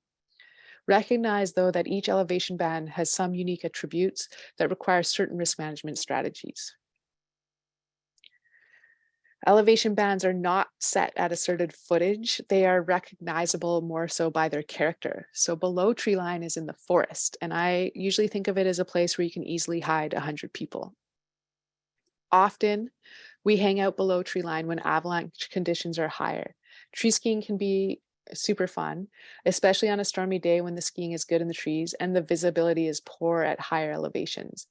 But below tree line is not immune to avalanche problems. Storm slab and persistent weak layers can initiate here, as well as avalanches from higher elevations, such as a slide path that runs from mountaintop to bottom. Open spaces within the trees like cut blocks could harbor specific avalanche problems such as surface hoar, and creek gullies can entrain avalanche debris and run long distances.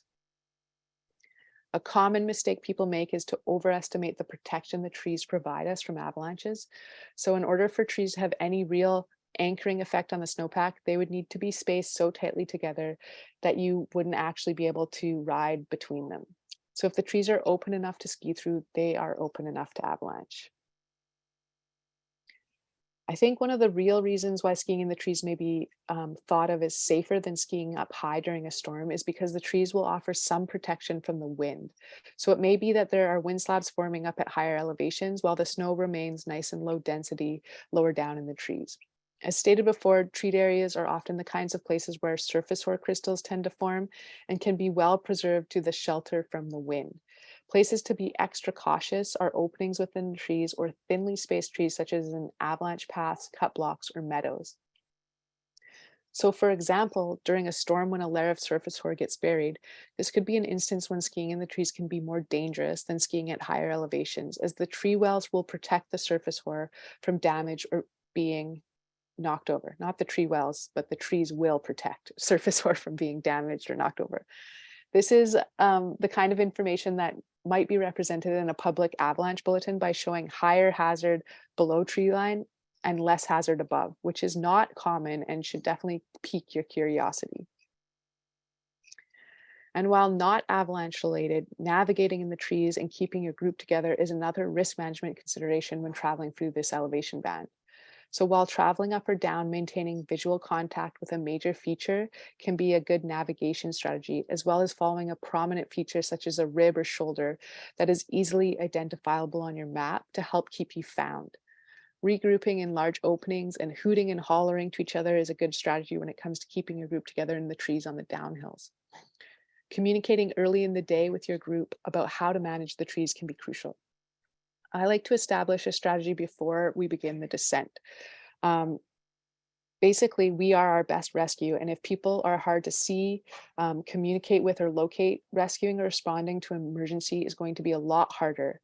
A tree well burial is just as serious as an avalanche burial. So one strategy I use when I'm skiing in the trees is to kind of have a leader. I like to ski the trees in pairs, and the first group will be the leader of the pack.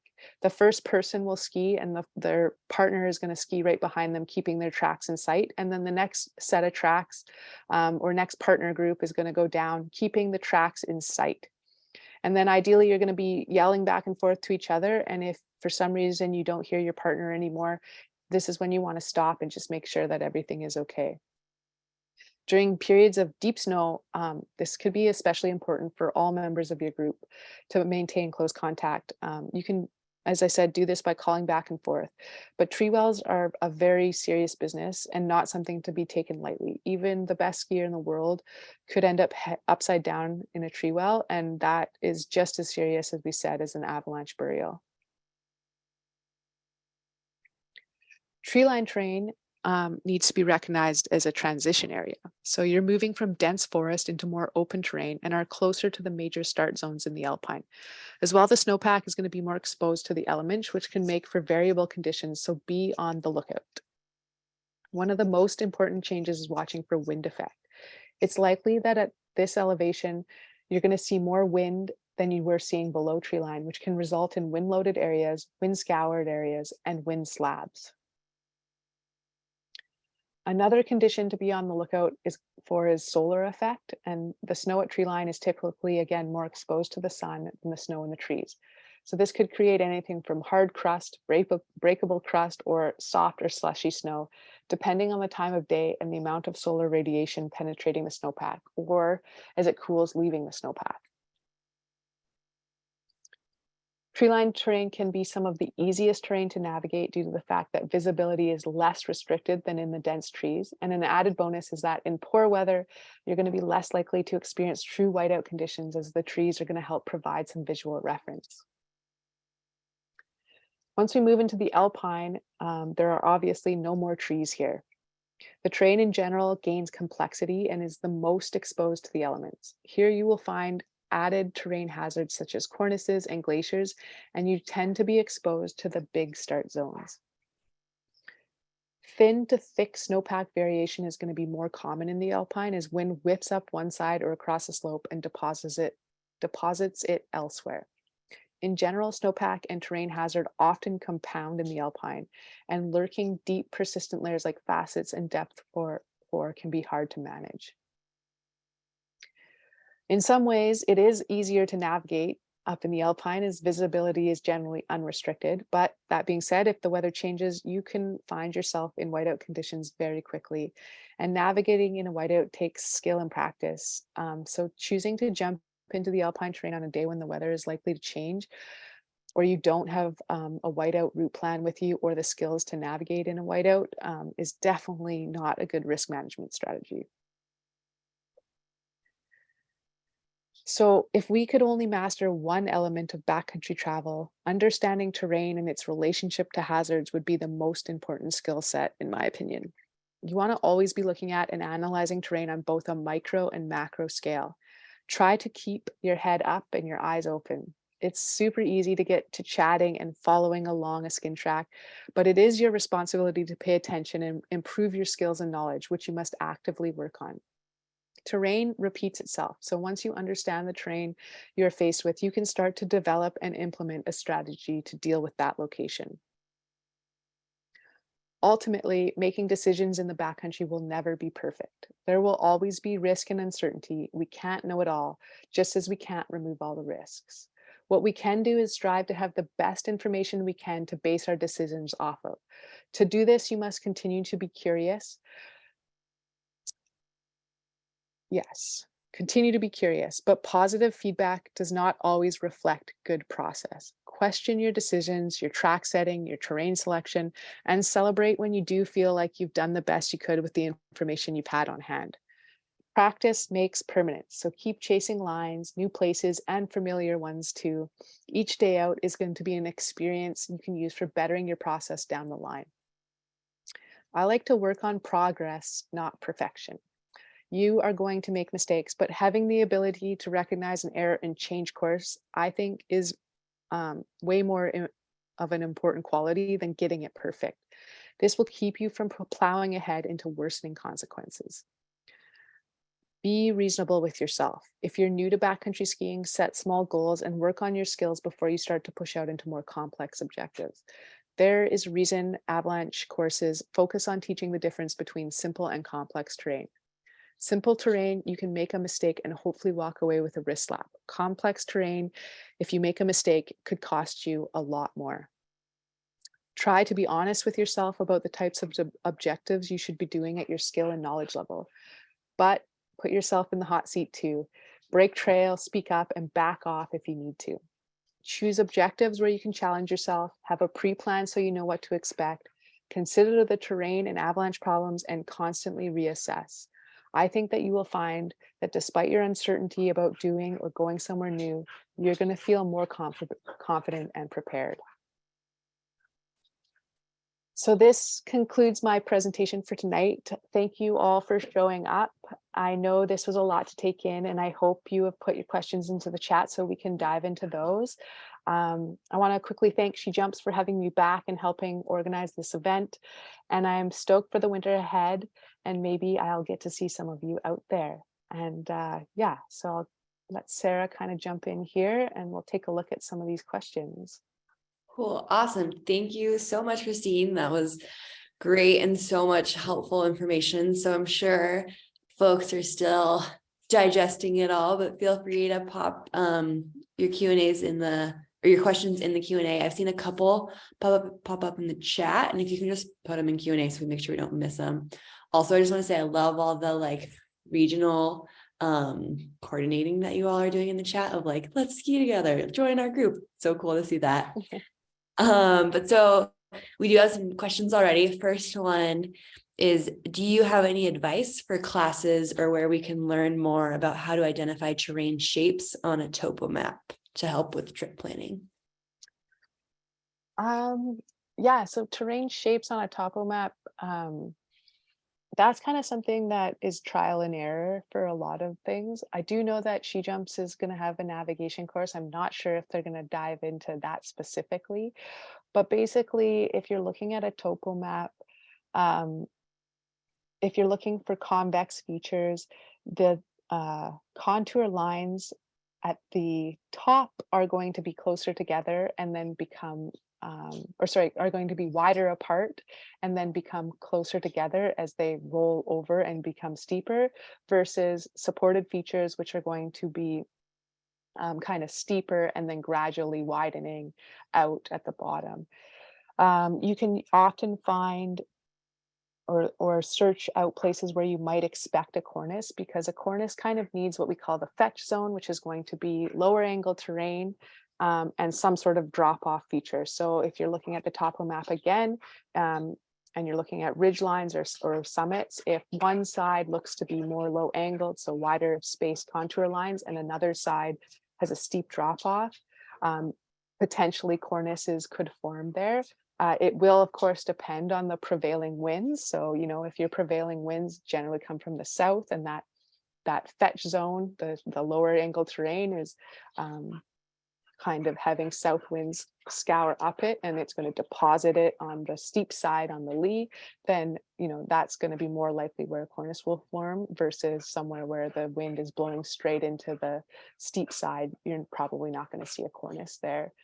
But a lot of it, and what I would practice is, while you're route planning, is kind of looking at your topo map and imagining what you think that terrain might look like, and maybe Google Earthing, FatMap, Onyx, whatever satellite imagery you're using, kind of get an idea of that as well.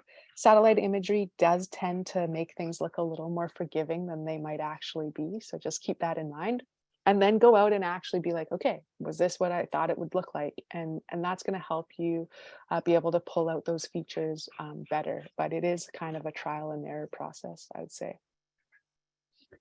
Yeah, and just Christine kind of mentioned on it, we are hoping to get a winter navigation course with Onyx up this winter. There's not a set date in that, but keep an eye out for that, because that will be one of our whole goals, is how to use Onyx to help you analyze terrain and plan your trips with that. So keep an eye out for that.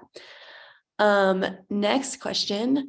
What is the best way to learn how to analyze pits and snow layers on different aspects so that when traveling in deeper backcountry terrain without reliable avalanche forecasts, so ideally that like I could create my own avalanche forecast?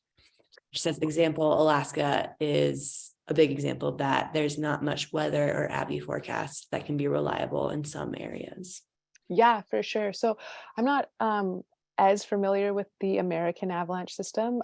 In Canada here, we have an AST, so avalanche skills training level 1 and level 2. And our level 2 training kind of goes more into basically that, being able to go out, become a leader in the backcountry and forecast for areas that you're going to want. And I imagine that the RE system probably has a level 2 that I'm just not sure exactly what they teach in that. Another option would be to hire a guide specifically and get them to go into terrain and do that specifically with you, or take courses such as in Canada here, we have the professional level avalanche courses, which is the Canadian Avalanche Association's operations level 1, 2, 3, and 4. And those are basically snow science courses where you are learning how to become a snow scientist, and they go deeply into that kind of terrain assessment. There's also some very dry reading out there, like the Avalanche Handbook, that can help just for you to gain some information. And then is it Staying Alive in Avalanche Terrain is another great one. Bruce Tremper, I think, is the author there. But the thing with pits is that they are not a go or no go decision maker. So I'm not going to dig a pit and get no results and then be like, oh, then I guess I can ski this. That's not actually how they should be used. What a pit should be used for is tracking, layering, or discovering something, but it's not going to tell you to ski something or not. So often when I'm out in the field, especially when I'm dealing with kind of more of these persistent weak layers, surface hoar, facets, kind of crust combinations, that's when I'm digging pits, because I want to know, is this a widespread problem? Do I see it on every aspect at all elevations? Is it only at this elevation band? Or maybe I'm out there for a week and I'm digging kind of in similar places or on all aspects, and I'm slowly watching the avalanche or my pit results start to change. Maybe at first it was very reactive and then it's slowly starting to get better, or vice versa. And that's kind of more how I'm using pits in the field, if that makes sense. Awesome. Yeah. And just to add on, in the US, the area system is very similar. It's been a bit since I took my level 2, but that's where they get into more of like, if you're on a hut trip or something, how to take in data and observations that whole time to kind of get a better sense of what's going on. And then like a pro level 1 would be another great step to just being able to like forecast or just make your own decisions based on what's around you. Next, what was the C in facets? So C in facets was for consistency. So this idea of kind of either being so stuck to your goal or objective that any signs out there that are telling you to turn around are not getting through, and you just keep plowing ahead into kind of your classic adventure story.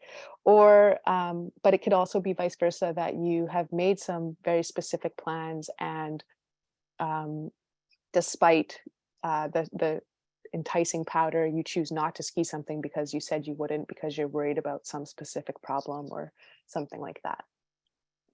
Great. And then next, what are must-have gear repair recommendations?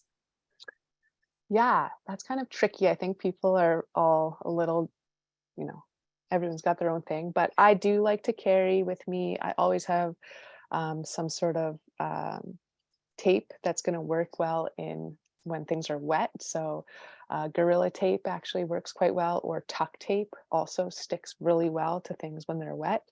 Having baling wire can be super useful, and a little bit of super glue.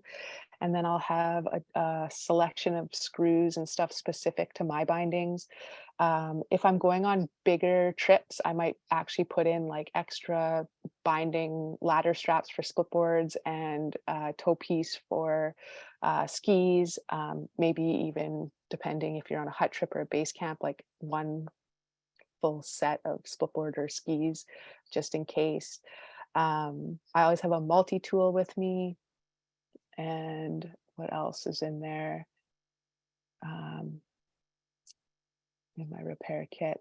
Again, having kind of the ability to be able to drill into a base. So there's these things called helicoils. So you would kind of basically screw these little helicoils in, and then you can re-thread. So if your toe piece were to rip out and you can't reuse those holes, you can go into these helicoils. And ski straps. I have like 6 ski straps in my bag at all times. Yeah. Yeah, I was gonna mention ski straps if you didn't. They're not necessarily like a repair, but more of like make it work while you're there and then hopefully figure it out later. Yeah, Like we've used them when like heel pieces have broke. It's definitely totally. not ideal, but you can, strap your foot to your ski Yeah, or yeah, footboard. So yeah. those You are forget your skins, a couple ski straps. You're not going to glide, but you'll get there. Yeah. exactly. Yeah. What was the circumstances around the guide that took the school group out and Abby happened? Major takeaway from analysis, or was it just random? Are you familiar with? I'm assuming, are they talking about the Connaught Creek Revels, like in near Revelstoke, where there was a school group in 2002? I'm assuming this is what they're talking about. Yeah, and that's funny. I go to there was a similar situation in Silverton a couple of years ago, Okay. and Abby Yeah. one course. I'm not sure what. Okay. Oh Yeah. I don't know about the Silverton one at all. I'm not yeah. sure. Yeah. Sorry. um. Next, could you go into a bit more detail about how you use bearings in different legs of a trip plan? Yeah, for sure. So a bearing is a direction. So you can use your compass in 2 ways. You can take a bearing from a map and then use it out in the field, or you can take a bearing in the field and then use it to take you where you want to go. So when you're route planning, you're taking it from the map. And if you're not where you think you are, then of course your bearing is not going to work. But if you're on track, and it whites out, then you're going to be able to use that bearing to keep you on track to where you're going to go.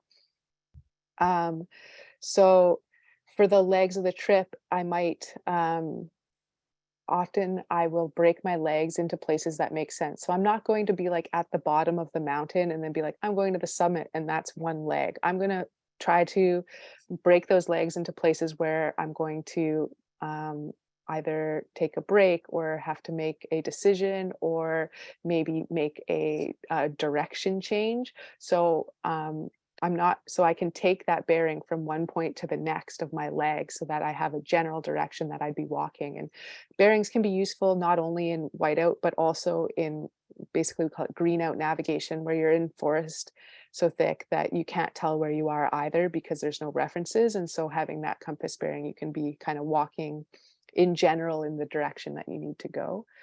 And then maybe you are somewhere you don't have your route plan, or you got off route and you quickly see something that you want to make it to, and you know that the visibility might quickly change. You could get your compass out, take a bearing to that point, and then if the weather does change, you have that bearing as a reference as you try to navigate towards something. Awesome.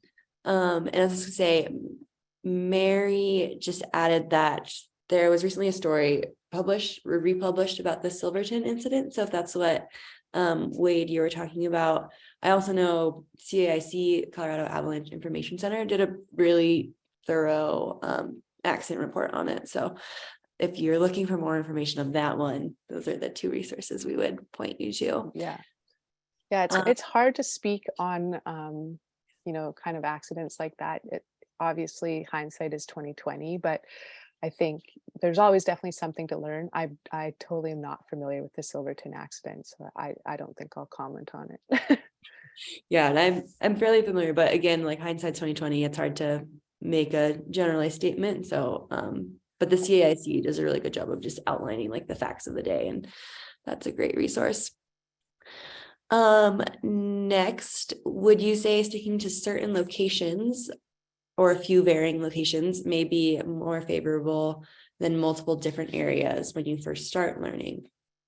I definitely would agree with that. I think that allows you to try things in a safe way. So you will be familiar with something, but you'll be able to maybe vary your route a little and not put yourself in a place where you could become very lost or make a mistake in your decision making that comes out in a poor consequence. But I would also say that you could definitely head out with people more experienced into places that you're less familiar with. So sticking to places that are kind of simple and easy, um, having a few locations and with a group of people who are at a similar level is an awesome way for you guys to kind of grow that experience, grow your own decision making without kind of deferring to someone who you see as more experienced, and then using those people who are more experienced to help get you into terrain that you're less familiar with and new places. Would be a great way to start, I would think. Awesome. Not seeing, oh, here we go. What type of tarp do you have for emergency use? And then also, do you prefer to ride, or these are pretty different questions. I'll let you Yeah. answer that one and then I'll give you the follow-up. Okay. So for emergency use, I generally as a guide carry what oh, now I'm just blanking on it. Yeah, Alpine Threadworks, which is a Canadian company actually made by a guide. And the tarp can be used as a bivy sack as well as it is. So it's got kind of Velcro around the edges. It's a sill tarp, and then it has sewn in hard points that can take load so that you could use it to kind of drag someone a short distance as a toboggan. It definitely will get shredded, and like you're not going to take someone for many kilometers in that, but if you needed to just move somebody into a clearing to be able to get a helicopter in or kind of get them to a better, safer spot, it's definitely usable. There are sill tarps, and then but there are times when I'm just kind of recreating on my own, and we choose to just use like small little um, emergency blankets for the day for the type of objective that we're doing. So I kind of vary that, but if I'm guiding, the Alpine Threadworks is always in my pack. Awesome. Okay. And the second question, do you prefer to ride a slope one at a time and then regroup, having the first person starting their transition immediately, or leapfrog style riding? This is all terrain dependent. So sometimes I'll ride down something all at a time and, just not all at a time. Like there's always going to be a little space. And sometimes it has nothing to do with avalanches. It's like, I just don't want you to run into each other. So let's leave, 6 turns so that no one's crashing into each other. Um, and then other times it'll be like this piece of terrain needs to be ridden one at a time. I, if you're at the bottom in the transition zone, then I would say, yeah, start transitioning as soon as you're there, because if something happens, you need to be in uphill mode, then you're already getting into uphill mode. Um, Leap style guiding is also, or not leap style guiding, leap style frog style, oh my gosh, riding could be another great way. Say you're riding kind of a bigger line, and you ride down something, you pull off, and then the next person goes and they just keep going past you.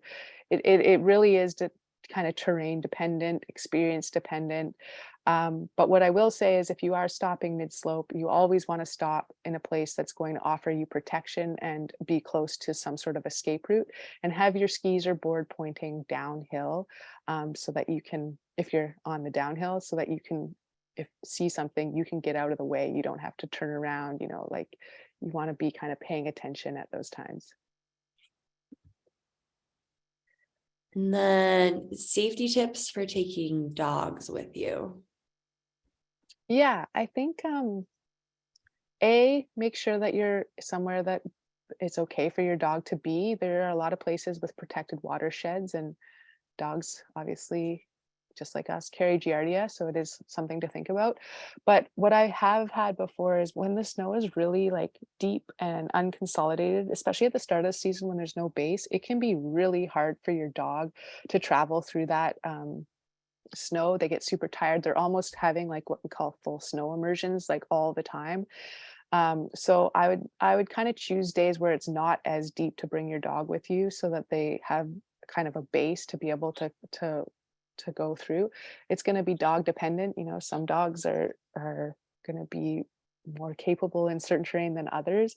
But I do think it's a nice idea to have some sort of little harness on them, so that if you ever had to pick them up, you could do so, and some way to carry them out. If you cut your dog's paws or tendon by accident, you're going to have to carry them out, and so having some way to do that with would be a really good idea. Yeah, and I ski with my dog a lot too, and things that we're definitely aware of, like Christine was just saying, like I think the biggest thing is the potential of cutting your dog because you have razor sharp edges on your skis or split board. So what we try to do, like best if you could just teach your dog to stay at a reasonable distance behind you, so that's not an issue. But and sometimes if it's like a really powdery day, I guess it kind of depends on the dog, but like on a powdery day, we know our dog's going to be a bit behind us, so it's not an issue. If we are more concerned on like a more packed down day, we'll have someone just hold on to the dog while the first person goes and then lets them go. And that seems to work really well. And then one other thing that I wanted to add was about beacons, and definitely don't, or Christine, you can let me know if you think, but I've always heard like, don't put a regular beacon on your dog in the instance that there's an avalanche and your dog and like multiple people are buried as well. You want to be able to find those people, and like as sad as it is, like that's a human life that you're dealing with. So that's who you want to find and dig up. I do know, or at least they used to, Peeps made a specific dog beacon that had a different frequency. So if you do want a beacon for your dog, that would be the route to do it, because then you can switch between a normal beacon frequency and the dog beacon frequency.